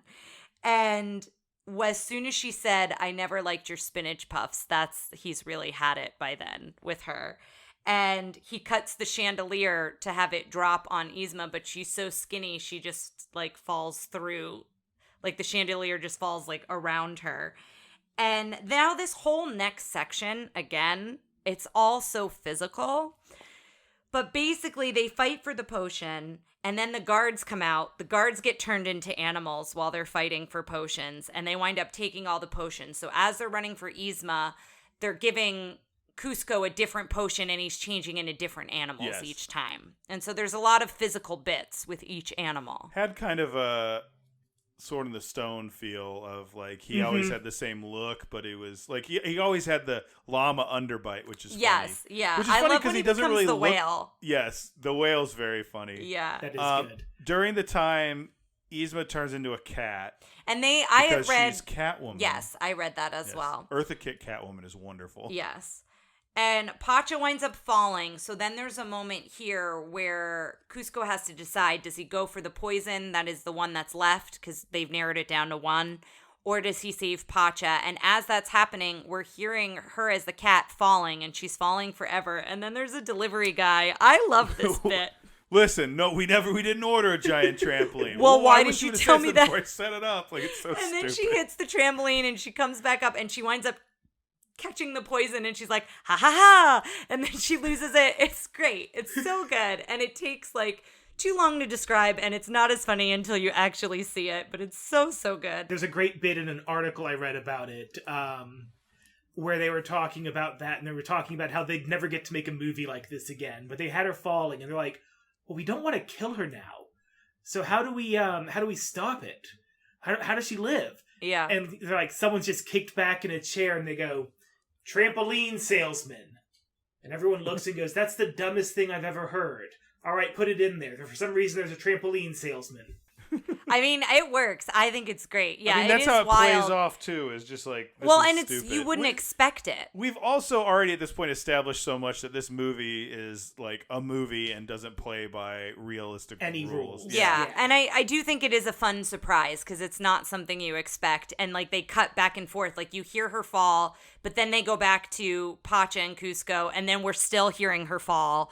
So it's a good funny bit back 'cause and forth. I couldn't remember, and I was like, "Oh, is this how she goes? Is it another Disney large fall?" And then I remember she's in all the other stuff. So, Yeah. um, So then, right before Cusco takes the potion, he says, "See you on the other side." So my little phrase is a Disney phrase. oh my god. I'm surprised you didn't catch that. But the movie ends with Cusco saying, you lied to me. He's said, back as a person, and he's Yes. actually apologizing to Piglet about throwing. Oh, him out that's the right. window. About throwing him out a window. And I love that old man is like, not the first window I've been thrown I'm out a of. rebel. Yeah. But he winds up saying, you told me these hills sing, and we were all over these hills, and I didn't hear no singing. And so Pacha says, well, I heard some singing on the hill next to mine, and that's where we find out he's going to have his summer house next to Pacha's house. But it's a nice little, like, it's not, like, you can tell they didn't really change much. They just changed the background. He's not coming out of a big, huge, yeah, he's got, like, Cuscotopia. yeah, it's like a... But they did make Cuscotopia into the birdhouse outside of it. Yes. Yeah, which I liked. I liked that, and I like that the wife knits him a llama poncho. Yes. That was really great. So that was one thing I noticed is when they showed the other llamas, they all have a lot more fur than Cusco. And then I remember, Cusco hasn't been a llama that long. Yeah. Because I was like, why is he so skinny? Oh, yeah. And then they cut to Kronk doing Teaching his own Junior Chipmunks. Woodchuck. And Junior Woodchuck is DuckTales. and then Yzma is still a cat. So we see that she is still a cat and she's with the class. Now, I with the read that the kids. voice of the cat was Mike Dindal and not Eartha Kitt. But if that's true, granted it's heliumized, but like he was nailing her delivery. Yeah. Like the way she does stuff as a cat. Mm-hmm. So I was pretty impressed at that. But that's the movie. And then it ends with Sting's very slow song. Like, I'm like, what is this? It should have been like, doop, doop, doodle doo. It should have been like circus music. But Yeah. One last bit from the documentary is that we get to the very end, and they have the two executives playing it for Sting. And they finished the right. movie. And he goes, so what was this called? And they went, The Emperor's New Groove. And he goes, ugh. And they go, so what did you think of it? And he stops for a second. He goes, I didn't like it. but I guess I could conceive how someone might. And that was the end of that documentary. That's crazy. And then they cut to the song and the credits. Yes, yeah, and the credits cut to that same song. It's so wild. I do feel for him though, and the Yeah, no kidding. yeah, Oh, yeah. like what they put him through and how it kind of just turned out where most people don't think of Sting associated with this film, and why would they? Why would you Exactly, at all? Yes, yeah. absolutely. They didn't play. I saw Sting live once, and he didn't play this song. So Weird. okay, so here are our questions we do at the end of every episode. First of all, how was the princess? Princess in this case. It's interesting. Is the princess Cusco? Is the princess Pacha? It's the main protagonist, so I guess. I would say Cusco because he goes through the biggest journey. Yeah. So what do you guys think of Cusco? I think we like Cusco. I like Cusco. I like his journey a lot, and I think they did a really good job. We talked about this throughout, but they did a really good job of showing him not caring for anyone, right? And then him gradually starting to think of others, which I think was important. He definitely had the biggest arc. Yeah, it is a good art. I will say, though, the prince, Pacha, is my favorite character. And is he the most interesting? No. But I think he's the one I relate to the most. He's also, I feel, again, him and his family are very relatable. Yes. In yeah. moments. Yeah. They did a good job of making them interesting and relatable and not just the typical, like, these are the good guys, we don't care. Like, they're not just I vanilla. like the family. It really gives him something to come back to. I'm so glad to know that he has this family. Yeah, I don't like the absolutely. family. I don't like the Oh, family. I don't like the family either. We don't like the family, Yeah. so. Every time you say it with such earnestness that I'm Yeah. like, I like wait, the we're doing family it.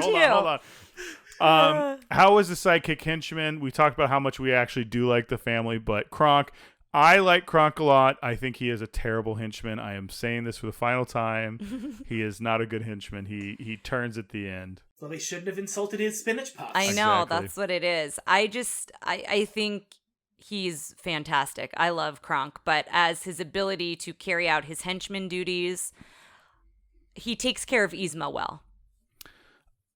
I mean, that's debatable. I don't want to get into that debate. Oh, exactly, yeah. yeah. I didn't even, oh my God. I said that and didn't even think of it that way. I just more so meant like he's carrying her around. And Yep. yes, but Wink. also what we talked about. I was So just going to say, also, Ryan, if you were to, say, be someone's henchman at some point, and you get to a pinnacle moment, and they are starting to insist that a hot dog is not a sandwich. Oh, there you go. Would you turn? That would have been part of my interview process. I wouldn't have made it that far. I make sure that's the important part to know going into the situation. Favorite musical number? We've got two to choose from. So do you like the Tom Jones number or the Sting number? Tom Jones. Tom Jones. I'm gonna go Sting just to say, but I like my version of the Sting song better than anyone else than his, which is just Yeah. like just out of nowhere. How does it hold up? Female character agency. I like the mom a lot. I like what they did with Yzma. I feel like we could have used a little, like everybody else is a male in this movie. I don't think there's another woman except for the women The who little are like, girl. I was about to say, we could probably have left out the whole choose a bride part in the beginning. Yes, Yeah, I would agree with that. absolutely. That could have been left out. And you have the little girl, his daughter, but yeah. I'm not saying she has a ton of agency. She's just the other female character that's featured. I just feel like there's certain roles that like The at this point. waitress? Oh, the Mudka, waitress. or whatever her name was. Apparently, she's designed after the Laura Prepon like love interest. Like they made her look like an older woman or something. Yeah. They did. There's something there where that's how that held over from the Empire of the Sun. Oh, or Kingdom of the Sun.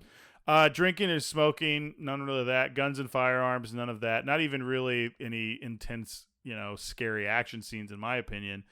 The ethnic representation I want to talk about a little bit because I think while the movie.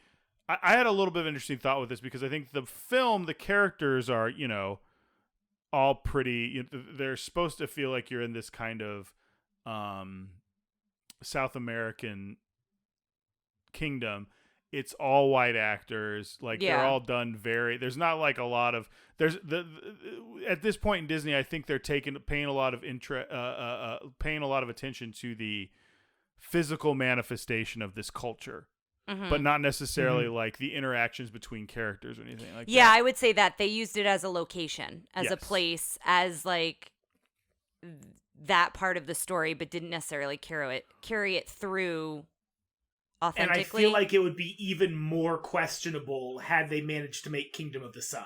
Yes. Yes. I feel like a lot of that might have been handled pretty similarly, and we'd be sitting here doing the awkward, like, scratch the back of your neck, like, oh, we did that 20 years ago. The thing that has going for it, though, is, well, I will say is it's an ancient, like, culture that is gone. Now, I think there's still, llama herders and stuff in South America. Like, I think they needed to do a little more diligence.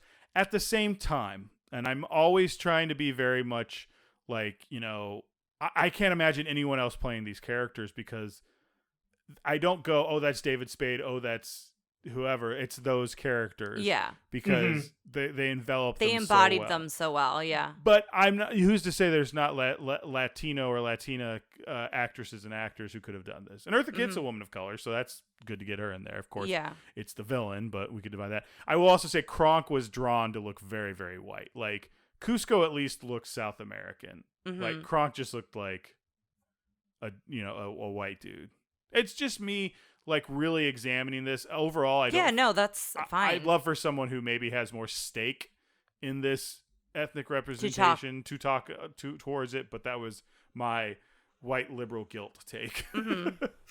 So here comes the big part, and that is the villain ranking. So are you familiar with our ranking system, Andrew? I'm vaguely familiar with it. Well, I'll tell you what. Let me explain this to you. I'll explain the system to Andrew real quick, listeners, and we'll be right back. All right, listeners, we're back. Andrew is now an expert on the infallible scientific villain ranking.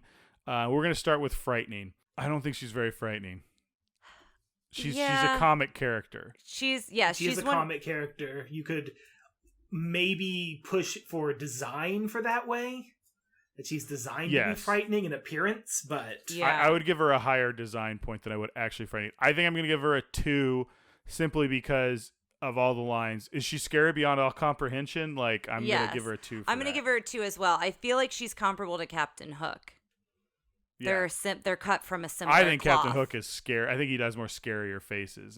But I'm saying, like, as funny, at them being funny or comical villains. Yeah. That's fair.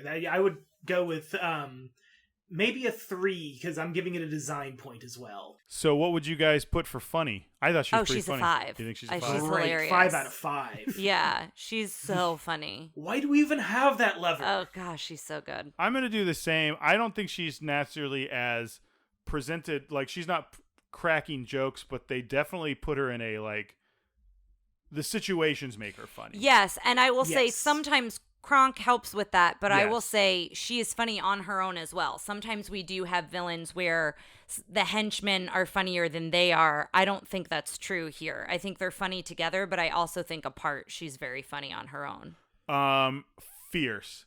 I give her 5 out of 5. Yeah. I think she is she is a gross old, I don't want to say gross and old the same thing, but she's a gross, like, decrepit woman whose style makes her look amazing. Like, her eyelashes, she's like, fierceness, there's a lot of her style in there and her confidence, so she's a 5 out of 5 for me. Yes, I would agree. I think her confidence level, also Eartha Kitt even said it, she's going after what she wants, and she's very determined, and she's gonna take it. Well, she's got Cruella level style too. She's got, like, a new outfit in a lot of scenes, like when she's got the funeral scene. I and love she throws the funeral it off scene. Just quick change into the funeral scene. Yeah. Yes, and I love when we didn't talk about this, when she's in the tent and she wakes up with the cucumber slices on her eyes. So she's making an effort to look good too. I think that's very important. It's not important like everyone has to do it, but she is a fashionable old lady, and I like it. Effective. I think she's very ineffective. That is. Yeah. So, I mean, she turns Cusco into a llama and sends him away, so I'm going to give her a 2. Yeah, I mean, I think her inability also to get a henchman to do her dirty work, right? She never wants to really get her hands dirty, and that's fine if your henchman was capable, competent? which he's, or competent, which he's not. So what are you giving her, a 2? Mm-hmm. I was thinking maybe a 2, but actually I think just for the fact that we go down to the fact that she pulls out the bottle of poison, hands it over because it's got a skull on it, and then we come back at the end of the dinner scene and she looks at it again and then just pushes it up, and it turns out that it's a picture of a llama that's folded over on itself to make it look like a skull. It's as ineffectual as you get. That's So you're gonna true. give She her a picked 1? the wrong poison. It's a 1. I think you make a good point, because the other thing is, too, is she then blames Kronk for that, but she's the one who pulled the poison from the thing. Oh, man, this is hard. It's between a 1 and a 2. It's not going to make a huge difference. I'll give her, if I give her the 2, does it even out, or is it the other way? No, either it does. It's. Do you want it to be closer to a 2 or closer? You have to make your own decision. Don't be gaming the system. I just want her to rank high because I love her, but I think you're right. I'm going with you, Andrew. I'm going to give her a 1. Okay. Design, I think she's a 4 or 5 to me. I think she's very high because, I think her style is very interesting. They make these different things. Like, you can feel that I was like, those got to be fake eyelashes. And then there's a scene later where her eyelashes are on a mannequin in the like, tent. when they get close and they get up close to all those wrinkles, like her spine. Like, I was watching her. I kept every moment going, like, pointing out a new detail to you guys and going, is that this? Is it that looks that? like gravity has taken its course with her chest. It has had its toll. Yes. So I give her a 5. I think they put a lot of thought into what they wanted her to look like. And even though all of the things we're describing wouldn't necessarily make you attracted or excited about this character, I get even more excited because of those details. I'm going to agree with that as well. The design is not an attractive person, but it is such a good design. Right. Yeah. Well, I think the design And the is style they're doing piece. exactly what they want to do. Yeah. Exactly. And I will say one thing. I was leaning towards a 4, but I will say one thing that gave me towards a 5 is how she is one of. I think she's a very highly costumed character. She's a strong female villain. I think just her look has been something that people are like, oh, I want to be Yzma or blah blah blah. I think it's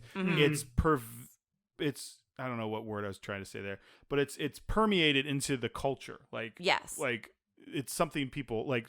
This is I feel like she's on my list. Yeah, exactly. But I've talked about, I think I would like to do either her funeral outfit, the lab coat outfit, or I want to do a thing with a way where I could have the cucumber slices, but like on like opera glasses, so I could just hold them up for pictures. For pictures. I always want to do like not the one that everybody does. However, yeah, she's fantastic. Okay, go away, Heat. Did you rate her a 5 then? Yeah. You went up to a 5? We got 5s across the board there. She's got a couple. She might rank pretty high. She's got a 1 for me for Go Away Heat. I never not want to see her. But that's double negative. But you know what I mean. I always want her on the screen. Okay. I love her. I was gonna say I'm gonna go with a 1 as well. That, like I said, it's not an attractive design, but everything about it is so well done, so great. I enjoy every scene we have her in. Okay. Yeah. She's got a 3 from me. You don't like because her spine. She falls into you don't like her eyeballs. The Jafar's teeth category of that eyeball scene was gross. And then her spine, and then the food in her teeth. Like, I was like, oh, there's a lot of scenes where it was like, please stop. Like, I really was like, and it wasn't necessarily her, but it was scenes where she's got a solid 3 from me. It's Jafar as an old man when he's got the old man teeth. For anyone the who broken hasn't piano listened, teeth. yeah, anyone who hasn't listened to our Aladdin episode. Yes factor's pretty low for me because going into this, I was like, but once we started going, I really liked her. I don't know what number I want yet, but what do you guys think? 5. For Yes Factor? You're going to 5? I love her as a villain. I got excited when she first appears on screen. I got excited there were so many moments of hers that I remembered as the movie was happening. So yeah. I'm going to go with a 4 on this one. I really enjoy all of her on it. I enjoy everything about what we're doing, but not necessarily my favorite ever, but a very, very solid design and character. I think I'm going to go with a 3. Like, I fine. don't typically like Yzma. I think she got pulled up to a 3 for a couple things. One, as I was perving out about before, her old look is very good. I love Eartha Kitt. I'm a big Eartha Kitt fan, and we'll Eartha Kitt. This won't be the last time we hear from Eartha Kitt on this podcast. So yeah, let's go with a 3. I think that ranks her pretty high. She is a 24.3. Oh. She's in good company up She's there. pretty with good. She's above. No, she's tied. Ladies and gentlemen, we have a 3-way tie now for, I believe, the number 11 spot between Gaston, Shere Khan, and Yzma. Oh, she's in good company up there. That's good company, yeah. Yeah. All right, so we have one final question, guys, and I think we all have a pretty good answer after this, and I think mine has changed. I think this wasn't my original answer, but now, is this one we keep, or is this one that we get a nice VHS clamshell edition, or do we keep it on our shelf, or do we lock it away in the vault forever next to the Walt's Frozen Head and Song of the South, and the documentary, and the Sweatbox documentary. Sweatbox documentary. It's going on a shelf for me for sure. Absolutely, this is one that I already do own, sitting on a shelf. Yes. I always love when we have a guest and you see them like look behind them and answer the question, like, oh, it's already there. They've got it. That's why. It's great. Yeah, I don't think any guests do a thing because like, oh, I want to do this episode because I hate this one so much. That would be a fun way to go with one, though. Yeah, I would love to do one that I was like, oh, this one's so bad. I feel like it was so. We just did the dinosaur one, and I think if we hadn't had Marjorie, I would have been like, eh. But I like watching Marjorie actually like be like, here's what I do like about it. I don't think it's a great movie, but going through, I was like, yeah. But also, we went in with low expectations, and I came out of it enjoying the experience of watching it. Mm-hmm. But. Andrew, thank you so much for doing this with us. I know it's always a bit of a time crunch to do this. We appreciate it so much. Thank you so much for having me. Absolutely. We ask our guests if they want to plug something, whether it be a personal project they're working on, a piece of media they've been enjoying lately, or even just a sentiment they want to put out there in the world. Andrew, please feel free to plug away. It almost feels cheap to be like, come down to Disney because that's where I work. But weirdly enough, the media we've been watching, and it has been one of the funniest things I have ever watched. We've been burning through Taskmaster. Have you ever seen this? What are you watching it on? 9 of the seasons are available for free on YouTube through their own channel. So they've got it for sale, and then right next to it, posted by them, is all of it for free. So do you want to explain real quick to our audience who might not know Taskmaster? It's a BBC show. Yeah, it's 5 British comedians being put through a bunch of very, very random tasks. Oh. And hilarity and idiocy ensues every time. It's basically they get a British comic figure to be the taskmaster for that episode, and they come up with the things they have to do. Got it. Right? Yeah, it's Greg Davies and Alex Horn host it. Yes. Alex Horn has he wrote all of it basically, and then hired someone to act as the taskmaster so he could run the tasks and not be in charge of grading them. Well, cool. Yeah, guys, check that out. Get at us on all the social medias. Let you know what you think. Always remember to rate, review, and subscribe. And send us an email if you got a question for Andrew. If you want to ask some sort of Disney question that hopefully he'll be able to answer. Some we might just ask him and he says no comment. I can't. I've got an NDA. But yeah, so until next time, guys, our next movie will be Atlantis: The Lost Empire, which I'm very excited about because it feels like a movie I would like, but I've never seen it. Oh, okay. So we'll have Amanda back to be our guest for that. But until next time, we'll see you around, guys. All right, take care, listeners. Thanks for listening to Tara and Ryan's Princess Diaries. If you want to tell us your favorite Disney villain and why it's Gaston, send us an email at trprincessdiaries@gmail.com. Or you can send a tweet about how great Maleficent is to @TRPDiaries. Check out our Facebook group by searching for Tara and Ryan's Princess Diaries.